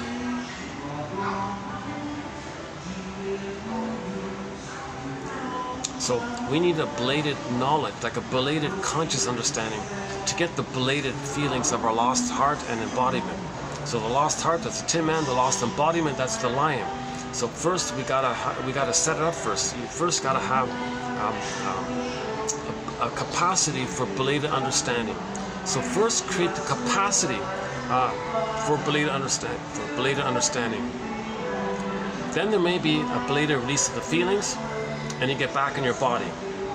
That's a Tin Man, healing the Tin Man and healing the lion one, right? And then now you have the belated understanding. It's with the belated understanding that allows the belated feelings getting back. Okay, just let's finish this point for a minute. Back to Emily Dickinson. She has a poem called as follows, more or less. A part of it is as follows. A great hope fell. You heard no noise. The wreckage was within. O cunning tale that let no witness in. It's a poem about trauma. The baby had a great hope. When he came out of the uterus, he had a natural expectation that his mother would be there and welcome him. That fell. That was crushed. You heard no noise. The wreckage, the trauma was within. He turned to a stone. He became petrified. He froze up inside the wreckage. He lost down a tunnel. Scarecrow frazzled up. Tin Man, no heart. All this damage. Okay? A great hope fell. You heard no noise. The wreckage was within. Oh, cunning tale. Oh, cunning tale. That's why we got to be a detective, to find out this cunning tale. That's the key under the pillow. What's this cunning tale? Okay, what cunning tale is this? That the mother is going to use the baby as a proxy for her and shame her own baby to replay how she had been shamed by her mother? And then she's going to see her own baby as her actual mother from the past and try to fight with her mother, seeing her mother in the baby, not fighting with the baby. Oh, cunning tale. Or the mother says, geez, baby, you're interrupting my career here. Oh, cunning tale. Or the baby mother resents giving love when she never got it. And or she has some talionic, it's usually unresolved feelings with her mother that she continues with the child. That's the cunning tale, basically. So she uses the child in that effort. Okay, that's the mother using the baby to meet her unconscious need, hence the key under mother's pillow in the Iron John story. That let no witness in. That let no witness in. The last part of that poem. A great hope fell, you heard no noise, the wreckage was within, O cunning tale that let no witness in. No witness. Okay, that's the ego. You need a conscious ego to have the capacity to know what's going on. That's all frazzled up. That's the scarecrow. Remember the scarecrow looking for a brain? He doesn't know anything. We don't know anything when there's trauma. Something happened, but we don't know it. So that's the scarecrow, all frazzled up like that. Okay? The Tin Man, not loving life. In trauma, we're not loving life. The heart's missing. Remember, the Tin Man looking for a heart, he's not loving life. He's not enjoying life. No meaning in life. Feels empty, tinny, whatever. Yeah, everything's love or a cry for love. In trauma, he loses his heart. Okay? And the Tin Man and the scarecrow being like that means the person's going to feel disembodied like the cowardly lion. Now, these are all metaphors of what's going on within one mind, the mind of one person. So Dorothy's like a part of the mind that's trying to line things up to heal these things. Dorothy's an aspect of this, of nature's drive for healing. We're trying to heal this stuff, right?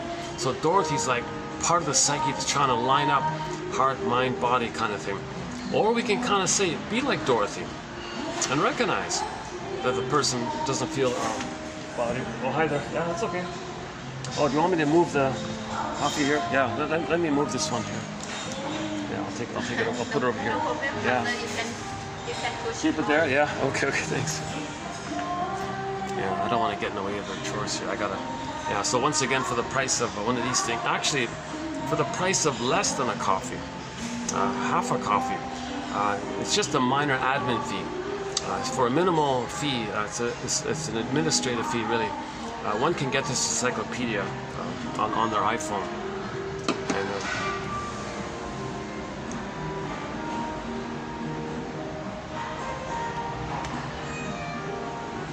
oh, they've been great this time. I appreciate this stuff. Yeah, they've been great. Luckily, during the week, actually, sometimes Saturdays it's also during the afternoon. It's kind of mellow here.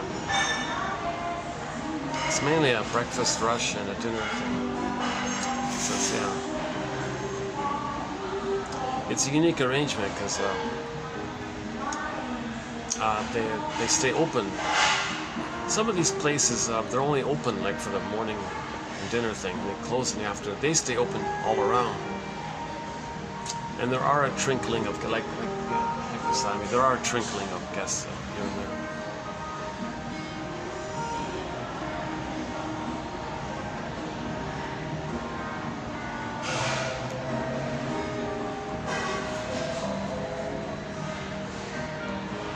Hold on a second.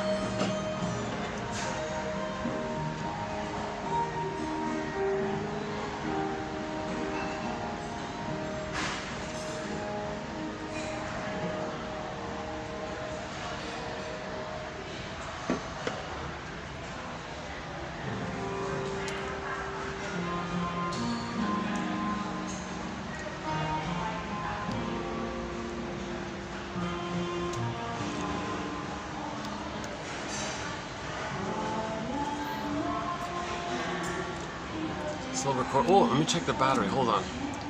Oh my. Oh, I'm glad I checked the battery. Oh no, it's happening again.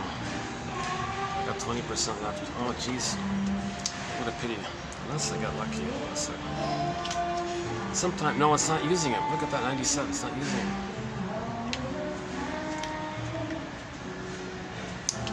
Okay. This is gonna shut out in a couple of minutes. Once in a while, if I forgot to reset the phone.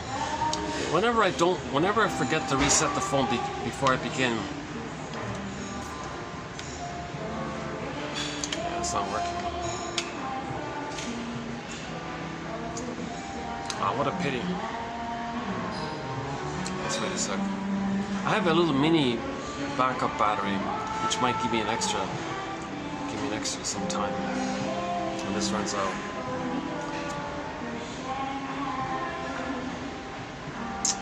What a pity. What what a pity. Because I've got a caffeine in me, so I'm all charged up with all this caffeine. So I could probably go for 2 or 3 hours with this caffeine. I'm not normally a coffee drinker, so when I drink one coffee, I can speak more quickly and try to cram more in. So that's maybe one of the benefits of it. I just want to double check that this is really the case. It's really dropping. 27, still 27. I'll know in a minute. Let's see what happens. If it goes up, we're okay. If it drops down to 26, I know it's not going to work. It's still sitting at 27. That means there's like 10 minutes left or something. Okay, let's quickly go back to the splitting mechanism. If the mother's doing it wrong, he sees her as a monster and says, that's not my mother. Although it is his mother. It's exaggerated, but it is his mother. Now he's not going to survive. How is he going to relate to a monster? How is he going to feel safe to take in even the powdered stuff? And if he thinks he's in danger, thinking his mother's going to eat him, he creates an image of his mother as a hungry wolf that's going to eat him. Again, the hungry wolf image is the child's own rage and greed, oral greed, but he projects it out like that because it's all blurred up, it's all fused. What he is, the mother is. He kind of blurs it like that. So how is he going to feel safe? He can't feel, he's terrorized by this. Mother's missing a tool. He can't tolerate anything other than paradise. So he sees her as a monster and says to himself, okay, enter defense mechanism. He's going to say, okay, that monster there, I don't know what that is, but that's not my mother. And me being in danger, all that, no, forget it. So he'll put all that, himself being in danger or shamed by the shaming mother, threatening mother, he'll freeze it up like that and put it in a separate bin. Bury it down a tunnel kind of thing. And then he's going to hallucinate, like a psychosis, like the guy in the desert. The scorching heat, trying to survive, thirsty, no water, who hallucinates an oasis, a nice spring water there. He's trying to survive. The brain does these tricks, so the baby's going to do this trick. There's a beautiful, lovely, wonderful mother breast. The first mother is the breast mother. Oh, a lovely, sweet, reliable, unconditional, there for you. Okay, you can lean on it. It's not going to disappoint you. You can be, it's unconditional love, unconditional acceptance, and he'll imagine himself in a special, blissful oneness with this goddess breast while he's relating to the rubber nipple, thinking it's a monster being shamed, but denies it, hallucinates, flip, like a split in his mind, a mechanism where, oh no, I'm in heaven with this goddess breast mother. That's how we survive. It's called the splitting mechanism. Now this is temporary. This may be just for the first few weeks. One second. Let's see. 24. Okay, it's dropping. Let me get that. I have a little mini battery that's going to give me. It might give me about. It might give me. Oh, I got a bunch of people just below me. That might give me. Sorry. It might give me an extra hour here. But let's get that out here. One second. I'm surprised by all these little interruptions here. Hold on a second. Let me take it out.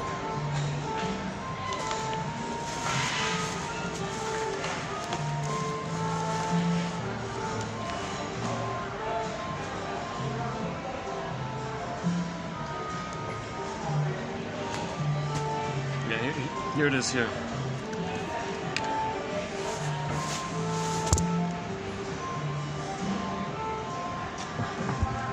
Hey, while what I can try is maybe, let's see if this works. And I'll plug this in, see if I can try. No, that doesn't matter, right? If I plug this in.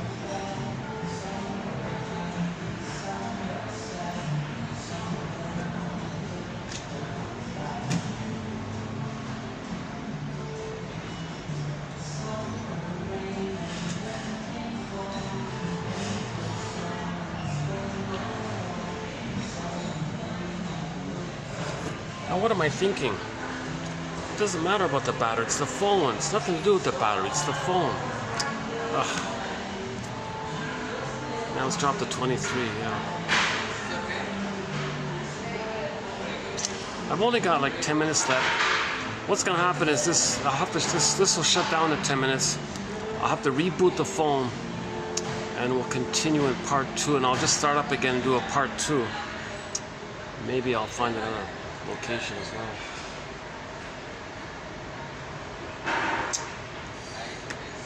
Or today's Friday, right?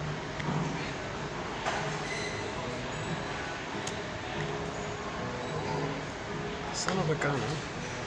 So my phone can't correct itself, huh?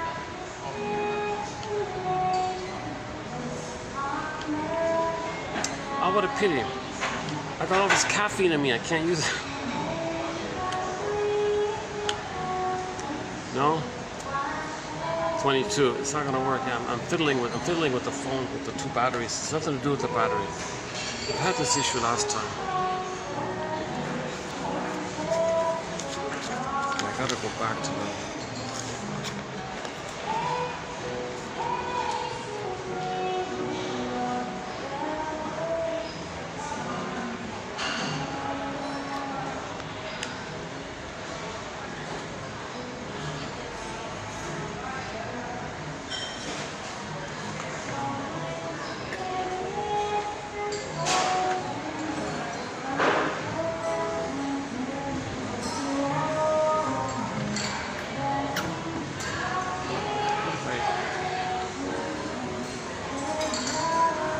they're preparing for a buffet here anyways. Or just as well. What a pity, eh? I was hoping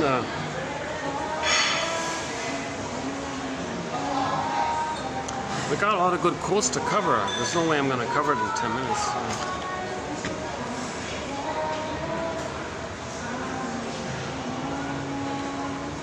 Okay, so the splitting mechanism's like that. In normal development, it all gets resolved, everything's good. But if the child still continues with that mapping, with that working model in his brain, in his mind like that, either or like that, that leads to either or thinking. Dichotomous thinking, either perfect or forget it. And that's why, and this perfect thing is never there, so it's always rejected. So there's an inability to kind of see things from what's called the depressive position, where in normal development, the child has an experience of relating to a mother who is imperfect, but he can handle it. He got to that place where he can handle the mother's mistakes, remembering that she's loving him most of the time. And if he were angry at her, he'd recognize that he'd be hurting her and he'd feel badly by it. So he can make amends like that. See, in the prior place, he doesn't get that. If he's enraged and biting a nipple, he has no concept that the mother's in pain.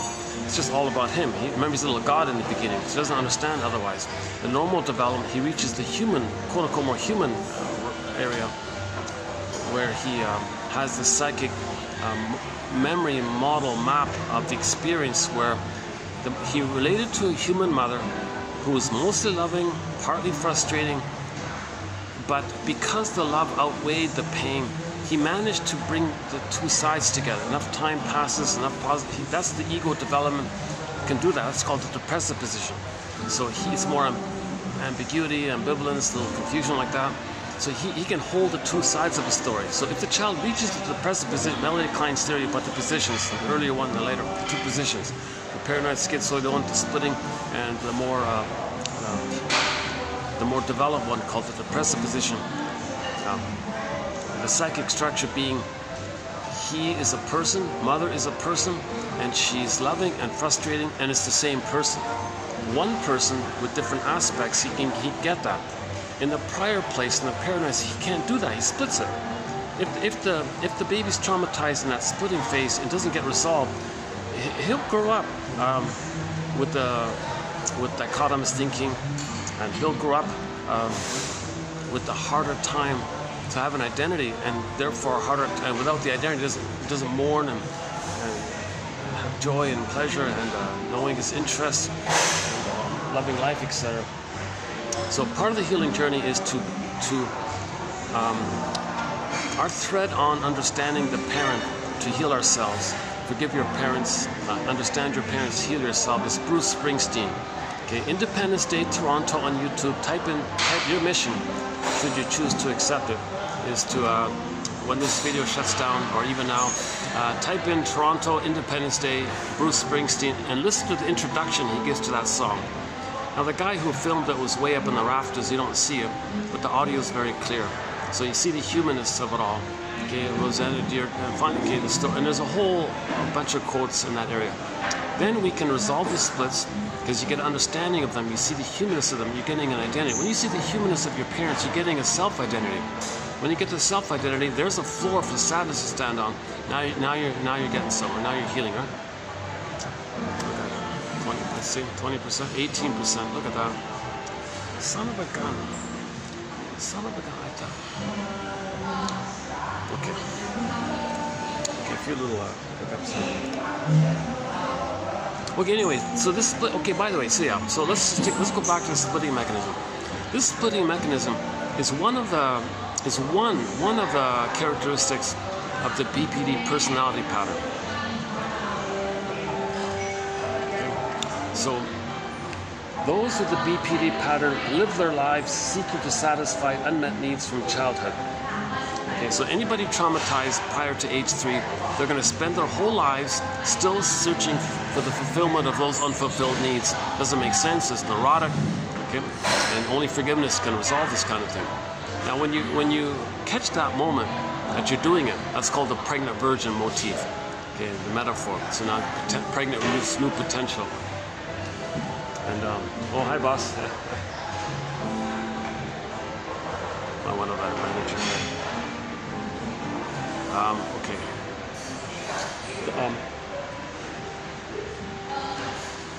So we didn't get, so Jana puts it this way, we didn't get those needs met. You're not going to get it. When you admit that, then now you give up this false hope, this unreal hope kind of thing. Martha Stark calls it the relentless, this relentless kind of thing, this stubborn, relentless. No, mother's going to meet my needs. Okay, but that's relentless because you're driven by the survival anxiety of the crocodile brain, not understanding time. But there is time. The human side, no, hold the phone here, crocodile brain. The human understands there is time. Now, pregnant virgin motif. Now there's a potential for a new life. So that moment when you recognize that all your energy is in the past and you give that up, okay, now your energy is a potential, the seed potential for the return of yourself, right? You had yourself, you lost it, you want to get it back. So originally when you had it, originally when you lost it, you were in this unreal hope of chasing, right? When you realize that's all dreamy and as-if-y and all this stuff, it's like a hall of mirrors or something, and you give that up, then your energy is now, okay, now it can go in the right way. Now it can go in the way for the real self, authentic self. And when you connect with that lost, arrested development place, and you come from your real self-expression, now you're getting back yourself. So that's the journey, right? So the moment of recognition, that's called the pregnant virgin. Then you want to get the return of that. That's what they mean in the metaphor. It's John A. Sanford in particular. Okay, the BPD pattern. So the personality pattern, so the commonality is they have immense survival anxiety. So they flip and flop, and their emotions are dramatic. Catch me if you can, hall of mirrors. They don't want to admit anything. They don't regret anything. They have no empathy because they're in survival anxiety. They never think that they hurt somebody. They can't register that because they're like in the baby and just an enraged mother, meet my needs. So if they did something wrong, but their psychology's there, how the baby couldn't feel gratitude or empathy or apology or regret or forlorn, made a mistake. The baby didn't get that. So the BPD is coming from that kind of survival mind. That's why the BPD pattern, if it's I'm talking about the lower functioning one here at this moment, the lower functioning one, the stinger one, prior to 18 months, the witch one, the queen, the bully one, and the turtle one, the hermit one, Christine Lawson talks about. And that's why they don't apologize or those kinds of things. Okay, so the psychology, the working model in the mind is that baby in survival mode. Come on, mother, meet my needs. he didn't develop the place of recognizing the mother as a person separate from him, because he didn't get his distinction. He didn't get his differentiation from the mother. So he's still a little god like that. So those are the lower functioning BPD pattern are coming from that model with them. That's why they don't apologize or don't understand, they're soul blind to you or don't care, they're indifferent. They're infantile God and they're getting their needs met. People say a house of mirrors, catch me if you can. So they won't admit to a feeling, they don't free associate because they think, what? Show some truth to my mother? Well, she'll just reject it. So they won't admit any truth. So they're always lying, they make up lies, they do these things where the other person says something, and the person with the BPD pattern will just pretend that they just said it. And something they said, they'll believe the other one just said it. So identity diffusion, they're so fused like that. And they don't know who they are and all this. That's part of it. So the emotionality flips and switches. Hall of mirrors, catch me if you can. Now you see it, now you don't. Stack of cards, flipping around.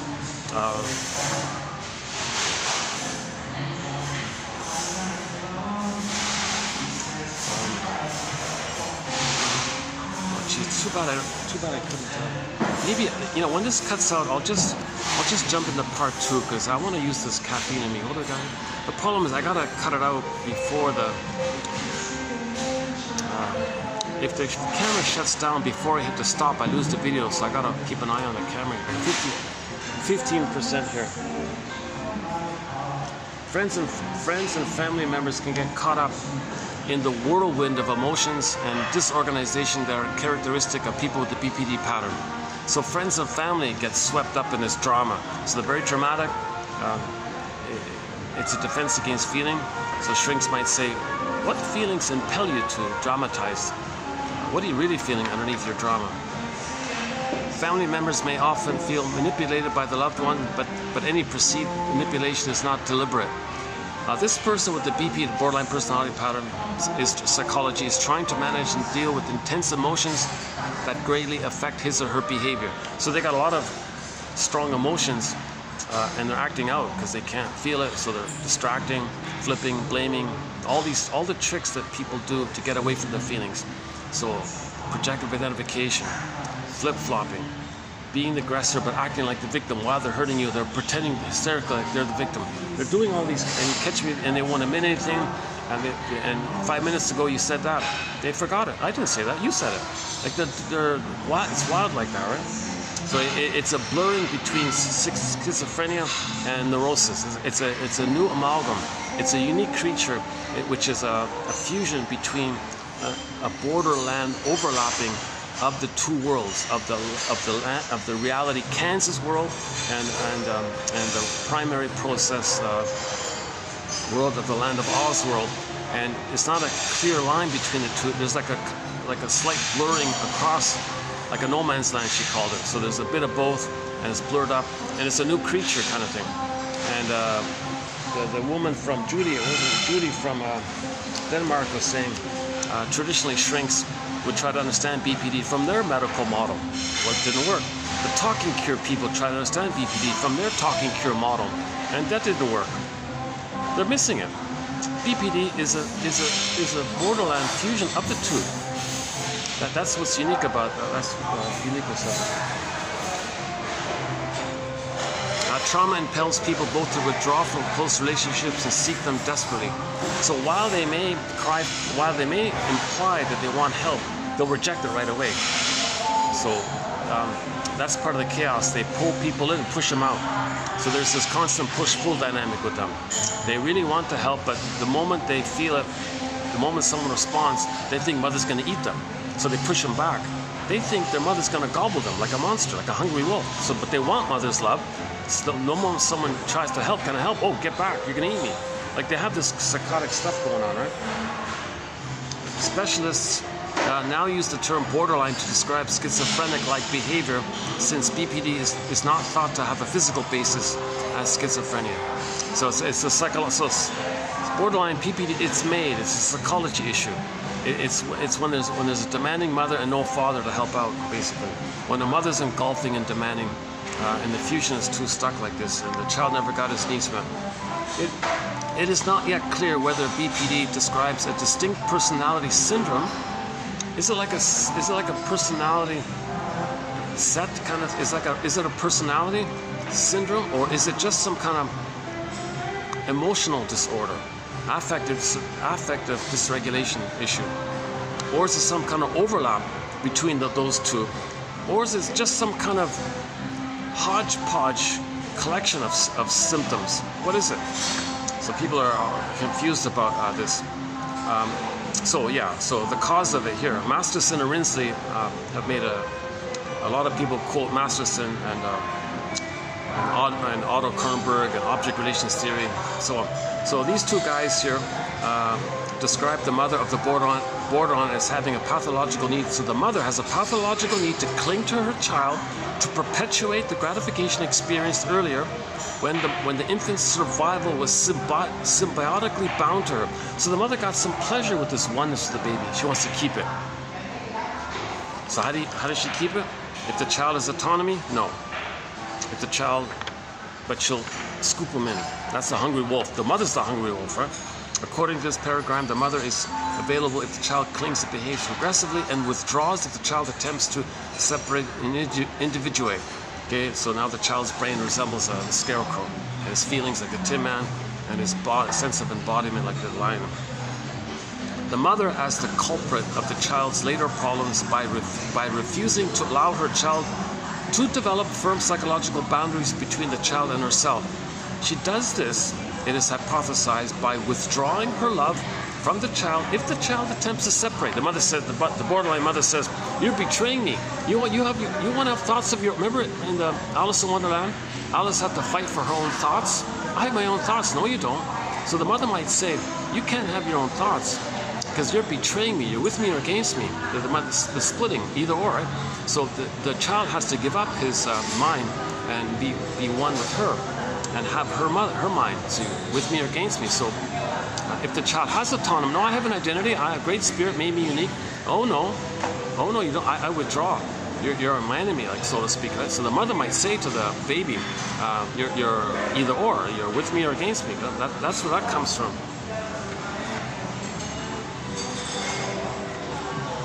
Belief in separateness and individual identity. Next one, belief in separateness. Maybe, let's see, I've only got like, let me just highlight some of them, because I might not be able to do a part 2 here today. Tomorrow's Saturday, so.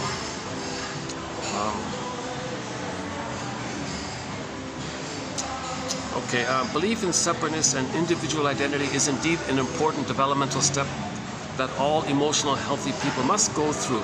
Those with the BPD pattern and the narcissistic and the bully and the Iago and all the other ones, and the singers and the clingers and the pleasers, okay, they don't complete it. They don't go through that process. It's stunted development, arrested development. They don't finish the process. What's the process? Blissful oneness, birth 4 to 5 months. Okay, the world is my oyster phase from 4 to 5 months to 18 months.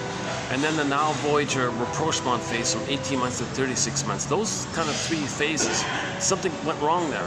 And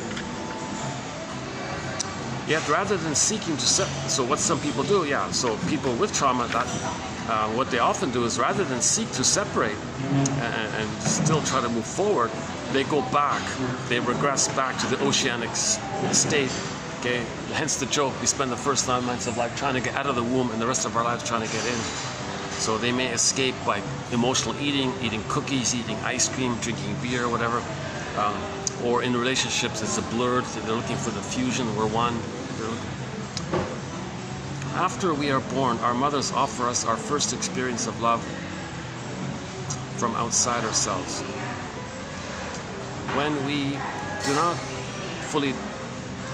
do not fully experience ourselves as being loved unconditionally, deep holes within our self-image emerge. Learning to love ourselves unconditionally with acceptance is the process of becoming our own mother. So psychoanalysis is sometimes called, in the self-help literature, self-reparenting.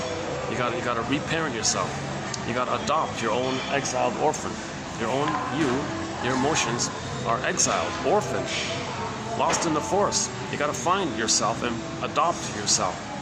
Self-reparenting. Okay, so from the baby's point of view, the baby doesn't feel small. Huge irony, right? The baby's tiny, helpless. But in his mind, oh, he's a god. Huge irony, right?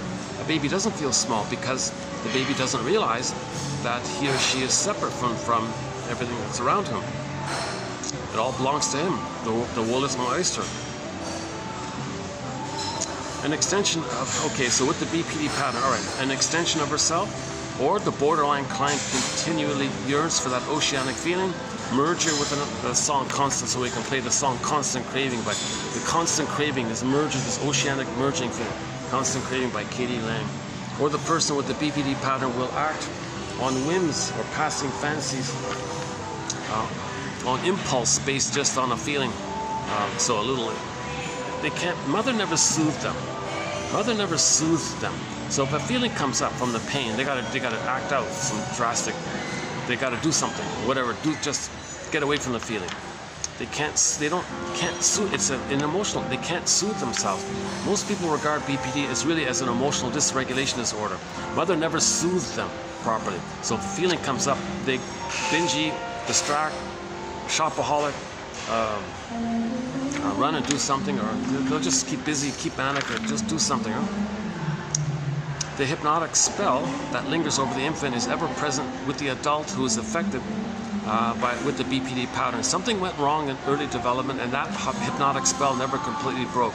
It's a disassociation where you're frozen with this issue. That's what it means. Okay, those are the BPD pattern.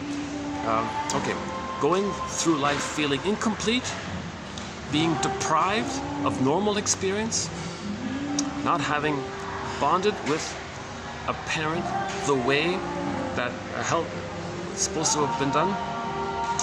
The endless search for filling the void that a lack of attachment has created itself. Later in life, after failed relationships, career setbacks, midlife crisis, a mourning for what could have been if she had only been more healthy often occurs. So part of the grieving process at midlife, we mourn for who we could have been. We mourn of how we should have, of what should have happened. We mourn who we would have been had we been loved. That's a key point here, because at midlife you realize, had it been love, I would have a normal experience. I'd have pleasure. I'd have my interests. I'd have the pleasure of expressing my uniqueness. Maybe I would have been good at it or something. None of that took place. You just muddled through or something. So you're going to mourn who you would have been had you been. That's part of the grieving process. That's a common one. That's a common point made in most self-help books. BPD is a pattern that drives other people away from them just when they need those people most. So they can't accept love, because the moment they think they might accept love, they react with the brain image of the mother's going to gobble them up. So and survival anxiety, back off. They're going to do that, right? Persons suffering from BPD have also been told that they may never experience all of the emotions mature adults are able to experience, and that they may never experience the degree of intimacy that other adults are capable. Yeah, so no intimacy, no I statements. They don't make I statements. They can't share vulnerability because they're exposing themselves to be eaten by the hungry wolf in their brain. So there's no intimacy. There's no like warm connection like that. You're a constant tourist. So play the song "Constant Tourist" by Lunik. There's a band called Lunik. I think their main big hit.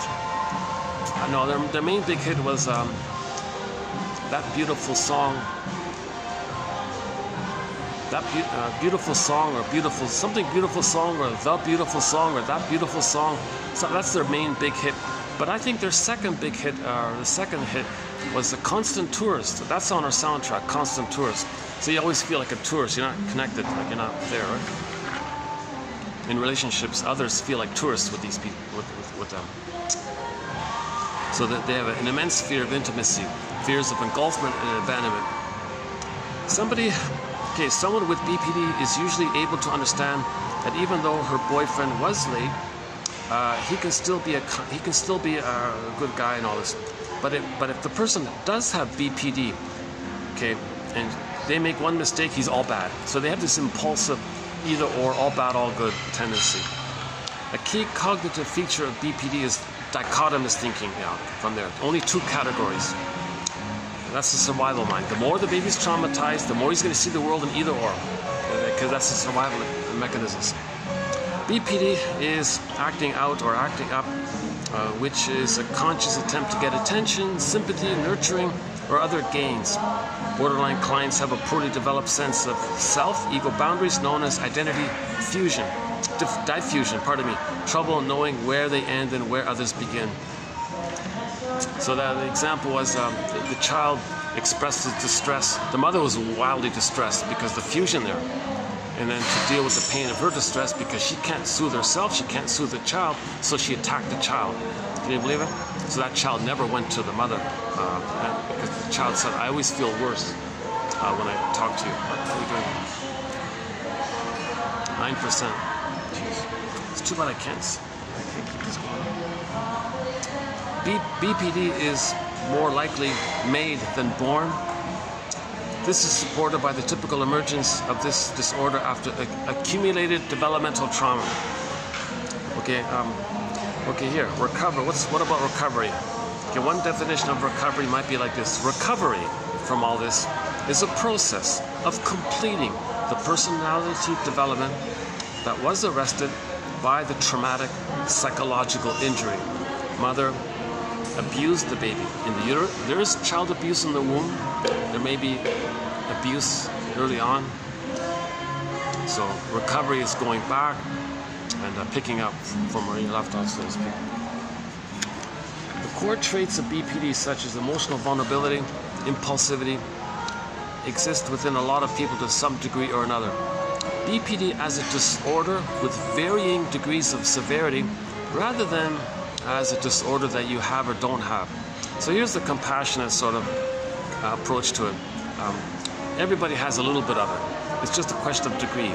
Everybody has a little bit of BPD, or some people have a lot of BPD. Just don't think of it as somebody has it or somebody doesn't have it. For example, yeah, we don't think it's some kind of disease like somebody has diabetes or something. All right, next one. Quote, you must have a really good reason for feeling that way. You must have a really good reason for saying this. You must have a really good reason for doing that. So this kind of validating kind of sentence. Okay, so we use this. You must have a good reason for telling yourself that when it is so clearly not the case. So in terms of self-help, okay, you validate. You don't shame them for their hysterics. Oh, you must have a very good reason for what you're saying now. And then they may drop down because they felt hurt a little bit. So just as a band-aid, instead of exaggerating things, just say, you must have a really good reason for thinking this way, or feeling this way, or doing this. Many of the features of the borderline syndrome, okay, impulsivity, tumultuous relationships, okay, these roller coaster up and down relationships, dramatics, intense short-term up and down tumultuous relationships, impulsivity, identity confusion, mood instability. The mood switches quickly, 1 minute happy, 1 minute enraged. These are major developmental hurdles for any adolescent. Okay, this next one here is a question mark for me about the adolescent syndrome. Okay, let's not do this now here, because some people say adolescence. Masterson says yes, you can parse it out. What's just normal teenager drama from growing up, and what is the psychology mind of the trauma? So what the confusion of the adolescent behavior. If they're healthy, maybe there is no drama there. If there is a little drama, maybe it is part of the adolescent transition, or is it from the working model? So the shrinks are now saying yes, you can distinguish between. You can distinguish it. So Masterson sort of talks a lot about this. If you find yourself involved with a person with the BPD pattern, you can bet that you have unfinished business with a parent. Oh, there's a good one. If you find yourself involved with a person with the BPD pattern, you can bet that you have unfinished business with the parent. Okay, well, I will talk about that more in part 2. Okay, 5 minutes left, let's see. 8% left. Jeez. Sometimes adult children of BPs, borderline personalities, choose a BPD partner who acts like a parent. It is an unconscious bid to duplicate the experience in order to resolve unfinished business with the parent. Unfortunately, it doesn't work. The adult child feels trapped and abused in the same way that they did when they were a child. So your mother was dysfunctional. Somebody in the presence dysfunctional, just like your mother, you're attracted to it. That's called love at first sight, and it brings up the wiring of the bliss with the person, with the mother. Then the person in the present is seen as an emotional reincarnation of the mother in the past. Okay. Now you continue that struggle with your mother, using the partner as a proxy for the mother, fighting with the proxy, thinking the proxy is your mother, and it doesn't work because you're just going to re-experience. But you're doing this to know, to get your story, that all the things you're feeling now, that's what you felt as a child. You recreated to know what happened in the past. In my view, the splitting that is often associated with BPD, characterized by alternating good and bad perceptions of self and other, is dissociative and has similarities to state switches in the more dramatic DID, which we don't talk about. Since there is no amnesia for the switch in BPD, it is only partial, not a complete. Could it be that the ability to switch to an alternating self-state, okay, the splitting, for example, from victim to bully and back again, allows enough stability and organization to avoid a full-blown psychosis? Elizabeth Howell, yeah.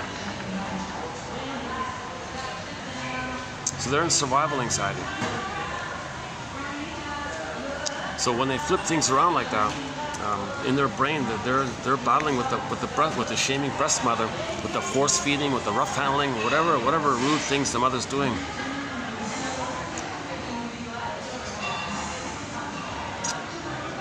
So a lot of shrinks say disassociation to one degree or another is embedded within the BPD pattern. A primary defense mechanism seen in borderline clients is splitting, dividing perceptions into extreme and opposite dyads of black or white, right or wrong, resulting in the belief that oneself, another, or a situation is either all good or all bad. Accepting that a person could disappoint is difficult to comprehend. Thus, the formerly good person mutates into an all-bad person. Okay, let's skip these ones.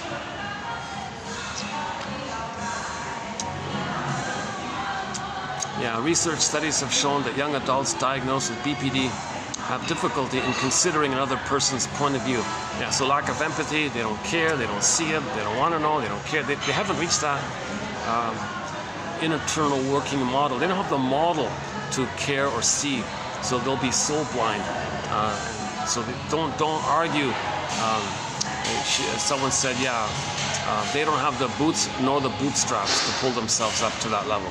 So you can't argue, come on, you can't cajole them or try to have empathy for me. Why don't you have empathy for me? Their brain model is in survival. Can't you see that maybe it was hurtful? Can you imagine it? Put yourself in my shoes. What if someone said that to you? Flip, they can't do it.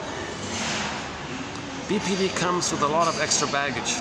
That is, many people with BPD have other problems and may meet criteria for other diagnoses. Okay, so there's usually overlap. They might also be NPD as well. They might, okay, etc. Actually, lower functioning BPD is NPD and BP and bully pattern. It feels like that. 7%. That's holding up actually. A little bit. Typical borderline behaviors. These clients are constantly seeking exclusive relations without risk of abandonment. Yeah, so Miriam Minerbo from Brazil on YouTube talked about her client, and the client told her that when she's dating a fellow, if that fellow doesn't give her everything, click, he gives her nothing. That's a very vivid, clear example of this. They demand such relations with an air of entitlement, which repel others, while at the same time being afraid of losing their identity through what they perceive as impingement. That's the chaos, right? They're entitled, push people away, feel entitled, draw you in, push you away, feel entitled, don't apologize, don't care. Just as a 2-year-old clings to a parent when faced with separation, borderlines have difficulty letting go. Okay, this one reminds me of the waif one. Christine Lawson talks about the waif, the clinger, the pleaser. So there's the higher level one, like the histrionic, the more milder one, the histrionic or the dependent, or that's the higher functioning waif version of the BPD. Okay, that's so I think there's a BPD that where the people hurt themselves. The BPD, there's another BPD in the stinger mode where they're more hurtful towards others. Okay, so these ones, these higher functioning ones, have difficulty saying goodbye. They're clingers, they're pleasers. They don't want to hang up the phone. They don't want to end the conversation. They don't want to let go. Okay, but the other person feels dragged down to the borderline's message. Please don't leave me. So those are the clingers and the pleasers. They don't hurt others. They're not as hurtful, but they tend to hurt themselves more.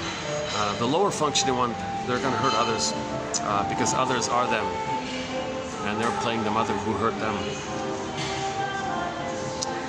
Okay, the therapist is not treated as a separate real person, but as the actual maternal figure on whom the client can engage in a kind of instant replay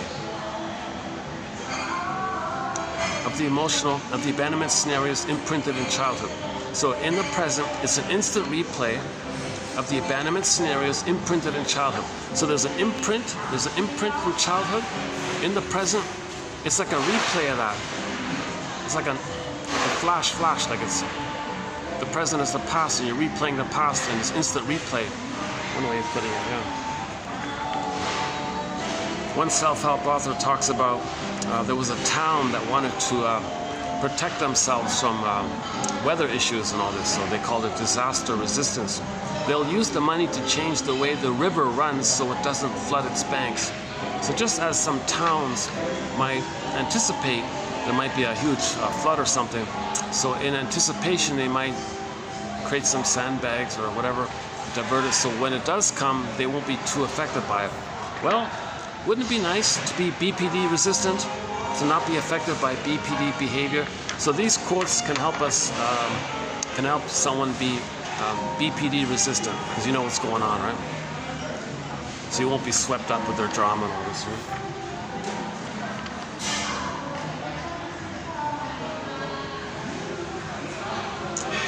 And this issue about the memory, okay, because people with BPD have a hard time integrating a person's good and bad traits, their current opinion of someone is often based on their last interaction with them. A bit like Mr. Short-Term Memory on the TV show Saturday Night Live. I don't watch this show, I don't know this character, but anyways, the central joke was that each moment was brand new to Mr. Short-Term Memory.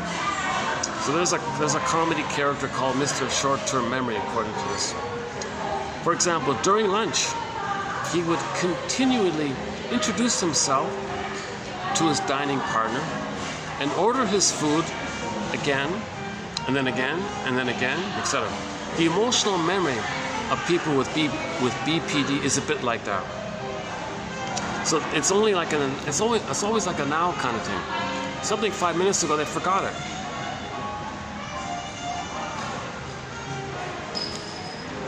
"5 minutes ago, you promised this, or you said you'd do this." They forgot it. They only said it in that moment for their survival.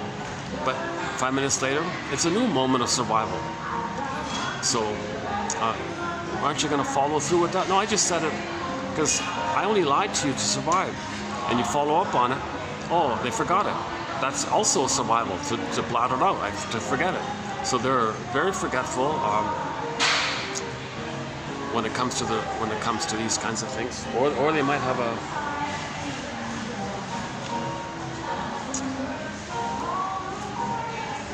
all right, 6%. Okay, let's just leave. Okay, I won't do a part 2 because I sort of scanned the new quotes here. Okay, for a review of the previous quotes that we've done so far. So we've done more or less these quotes here. showing? Yeah, not really showing up there. So, yeah. Okay. So we've done these quotes. If you want a review of the BPD quotes that we've done so far in this current run, check out the past couple of videos.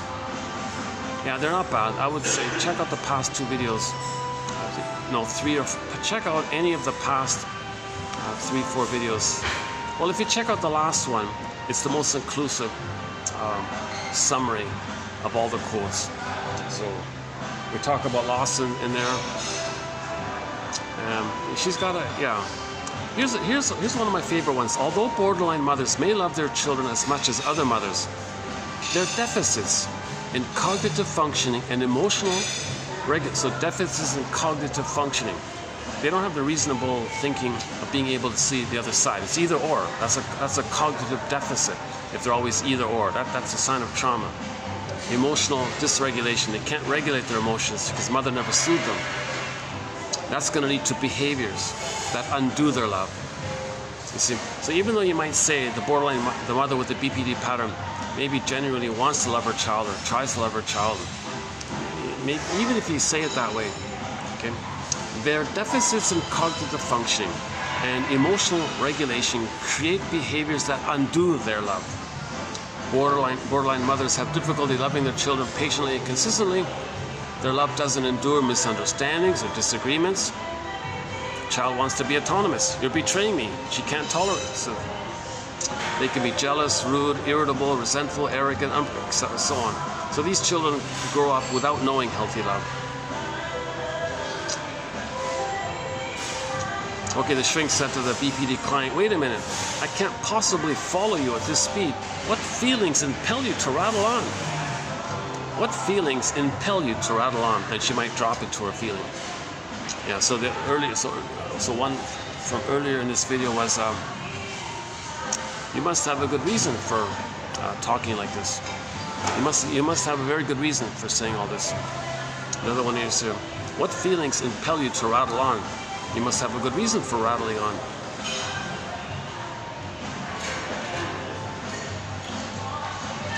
What do we got here? 3 minutes, 5%.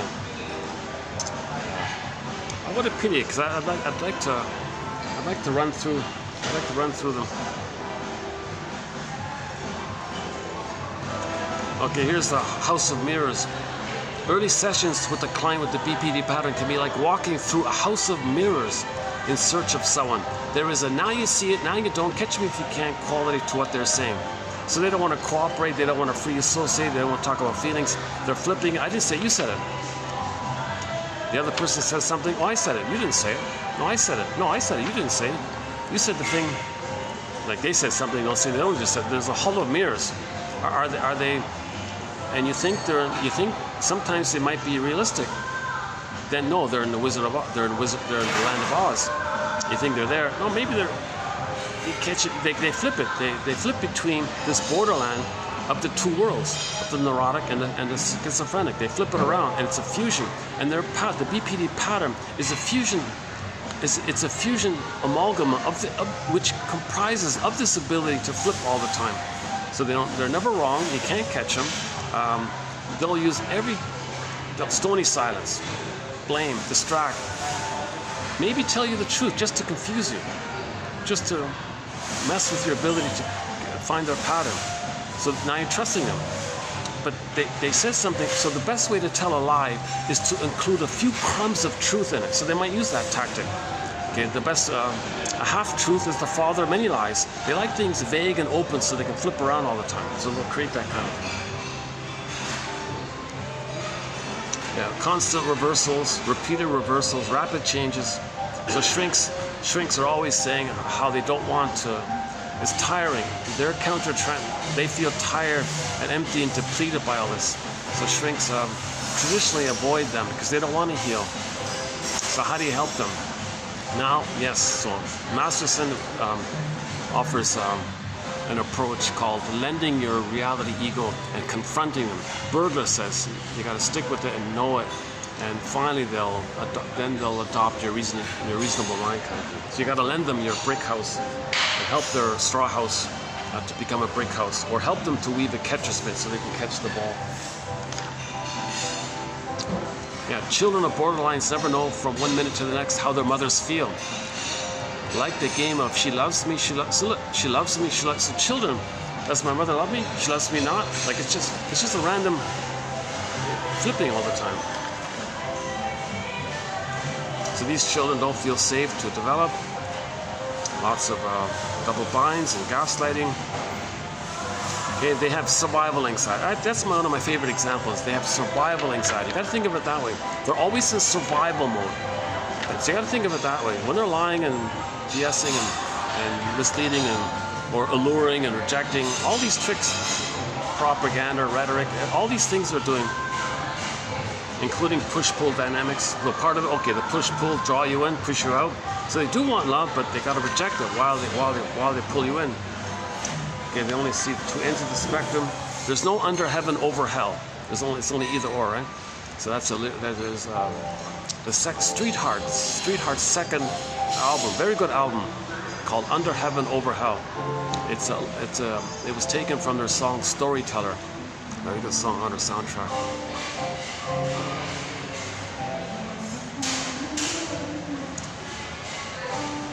Okay, if you go to the past quotes, you'll get some here. Like the Queen of Hearts and Alice's Adventures in Wonderland, the borderline queen treats people as if they were cards to be shuffled, arranged, stacked so she can win. So she exploits. She can be greedy. She could be the hermit one, the turtle one. She can be the bully one. She could be the waif one. She could be the vindictive witch one. And it's like storybook.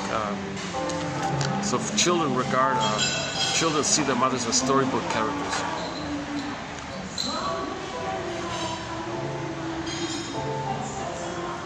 Yeah, arriving in Kansas is about understanding yourself and what led to your relationship with the person with the BPD. What did you get out of it? And how to change aspects about yourself that allowed the abuse to continue for so long. Yeah, so why were you in Borderland?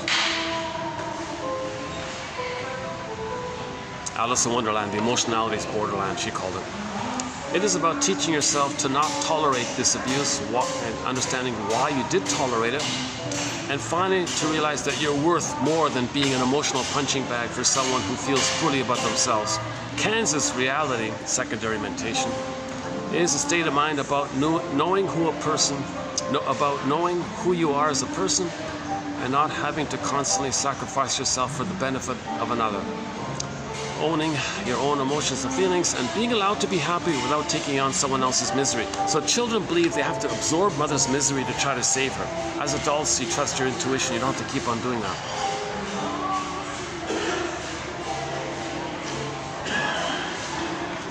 Yeah, one woman was compared to a casino, a slot machine. She was like a slot machine in a casino. And this fellow, he kept putting money in the slot machine, expecting a payout. The machine flashes its lights, states the current jackpot, and generally looks like a payment is coming. He may get some small payments, some crumbs. He never gets the real thing. The purpose of the flashing lights and small payouts is to keep the man hooked, so he can keep putting his coins in. So she's hence the emotional vampire metaphor or something. So she's still sucking on the breast, basically.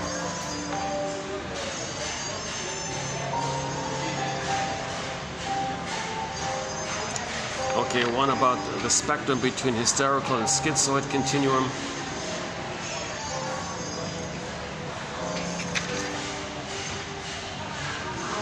Okay, a little bit of a few points about the history.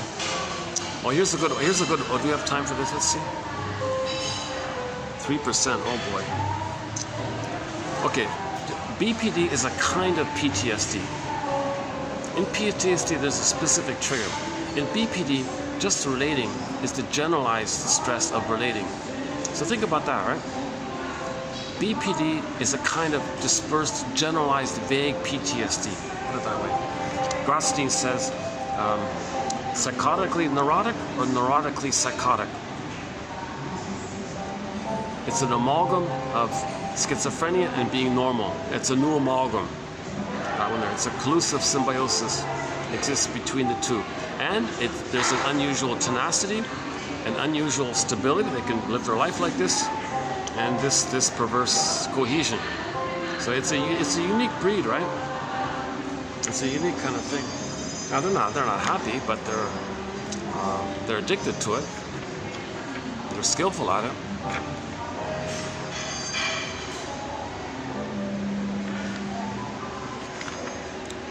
If a mother could feel how she is injuring her child, she would be able to discover how she was once injured herself and so could rid herself of her compulsion to repeat. She should want to find out what she is unconsciously doing to her child. Inconsistency, unpredictability, inappropriate intensity. Because borderlines were abused, they are desperately afraid of abandonment.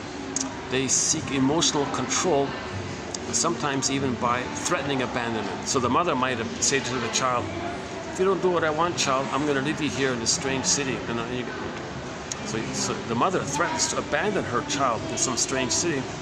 And that's the technique to make that child stick to her, because she doesn't want to feel abandoned.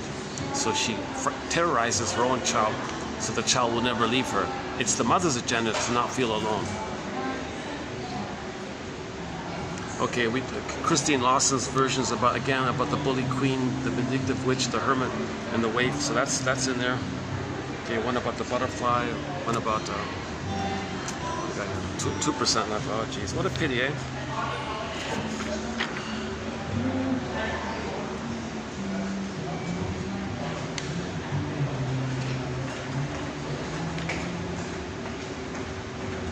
Rocky relationships. BPD is like emotional dyslexia because the client seems to experience a disconnect between the words spoken and her understanding of those words. The intention of what you say is often misconstrued or made personal. Emotional dyslexia, because they only see their needs. They don't see the reality of you. They don't see the reality of your words. They only see their unfinished struggle with the mother. They're in survival anxiety.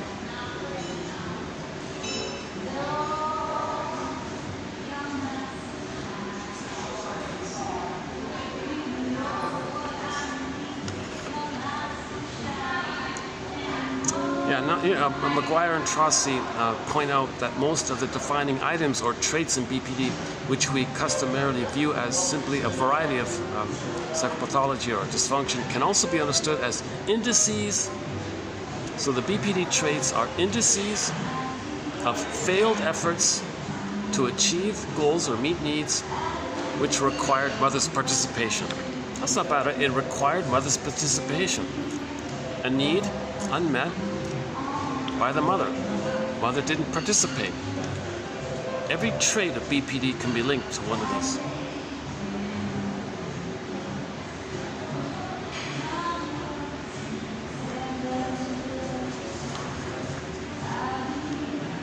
Let's see. Yeah. From the borderline's perspective, lying feels essential to survival. Unconcerned with the consequences because she feels she had no other option. Because they rarely apologize, they lead their children to believe that the child is wrong, not the mother. Oh yeah, so the mother abuses the child. Well, child, you're wrong, not me. The mother's in survival anxiety. She can't admit that she did anything wrong. She didn't have the model in the mind beyond that place where the baby, it's all about them, everything's for them, and in that place, they don't see the mother as a separate person with feelings. And if the baby's enraged and bites the nipple, he has no understanding that there's a mother who's in pain by that. So they're coming from that kind of model. Still 2%. Okay, there. Yeah. Go to 2787. The last two there. That's a good one.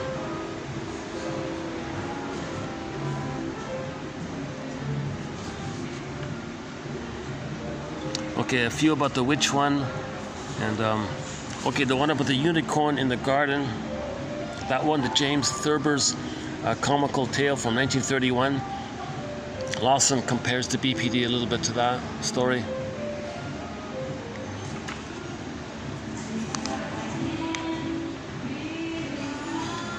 One shrink said, why are you trying to make me afraid of losing you?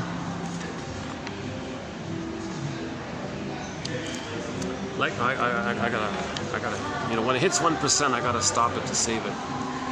Still 2%.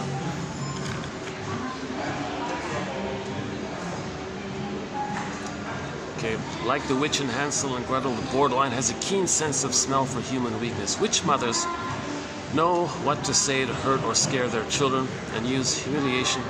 Yeah, so they're very intuitive. They're in that world of fusion. So they have that hyper intuitive fusion which they disperse all over the place. So they know what to say. They know where your vulnerable spots are. So they know what to say to upset you. And the witch, the vindictive BPD mother, only gets an identity by your scared reaction. That was one of her points here. Okay, a little bit about the movie actress Joan Crawford. Yeah, this one about the greed, the bully's greed. What's mine is mine, what's yours is mine. Never enough, never good enough. I resent you wanting something from me. I'm a special exception. The rules don't apply to me. That's the BPD mentality. So the borderline queen experiences what shrinks call oral greed. The desperate hunger of the borderline queen is akin to the behavior of an infant who has gone too long between feedings. Starved, frustrated, and beyond the ability to soothe or calm herself, she grabs, flails, and wails until at last the nipple is planted securely and perhaps too deeply in her mouth. She coughs, gags, chokes, spits, eyeing the elusive breast like a wolf guarding her food. Similarly, the queen holds on to what is hers, taking more she can use in case it might be taken away prematurely. Okay, so these children didn't get up until 18 months, mothers saying to their children, how wonderful you are. Look at you. I see you. They got none of that stuff. So the queen might be flamboyant or something. Look at me, look at me. Okay, let's stop here. Let's see. Oh, it's 1%. Okay, it's 1%. I gotta close this now. So I'll just leave it here for today. So I'll continue this very same discussion in the next video. Yeah. So I'll see you in the next video. And sorry for the rush today. Who am I apologizing to? I have no viewers. My last video wasn't bad, but there were no viewers. The watch time was 0.0. Can you believe it? That was one of my better videos, I thought. Today is sort of a half-half, right? Yeah, today was kind of quick. You know, today's video I feel like maybe it serves as a bit of a teaser. This is like a teaser video for the BPD quotes. In the next video, I'll flesh it out a little bit further and hopefully offer some more maybe some more helpful little comments can come up. In the meantime, I'll see you in the next video. Thanks very much. Yeah, the spaceship is about to take off here. Just kidding. Yeah. I'll see you in the next video. Your mission, should you choose to accept it, is to read psychology every day for 10 minutes and build a catcher's mitt.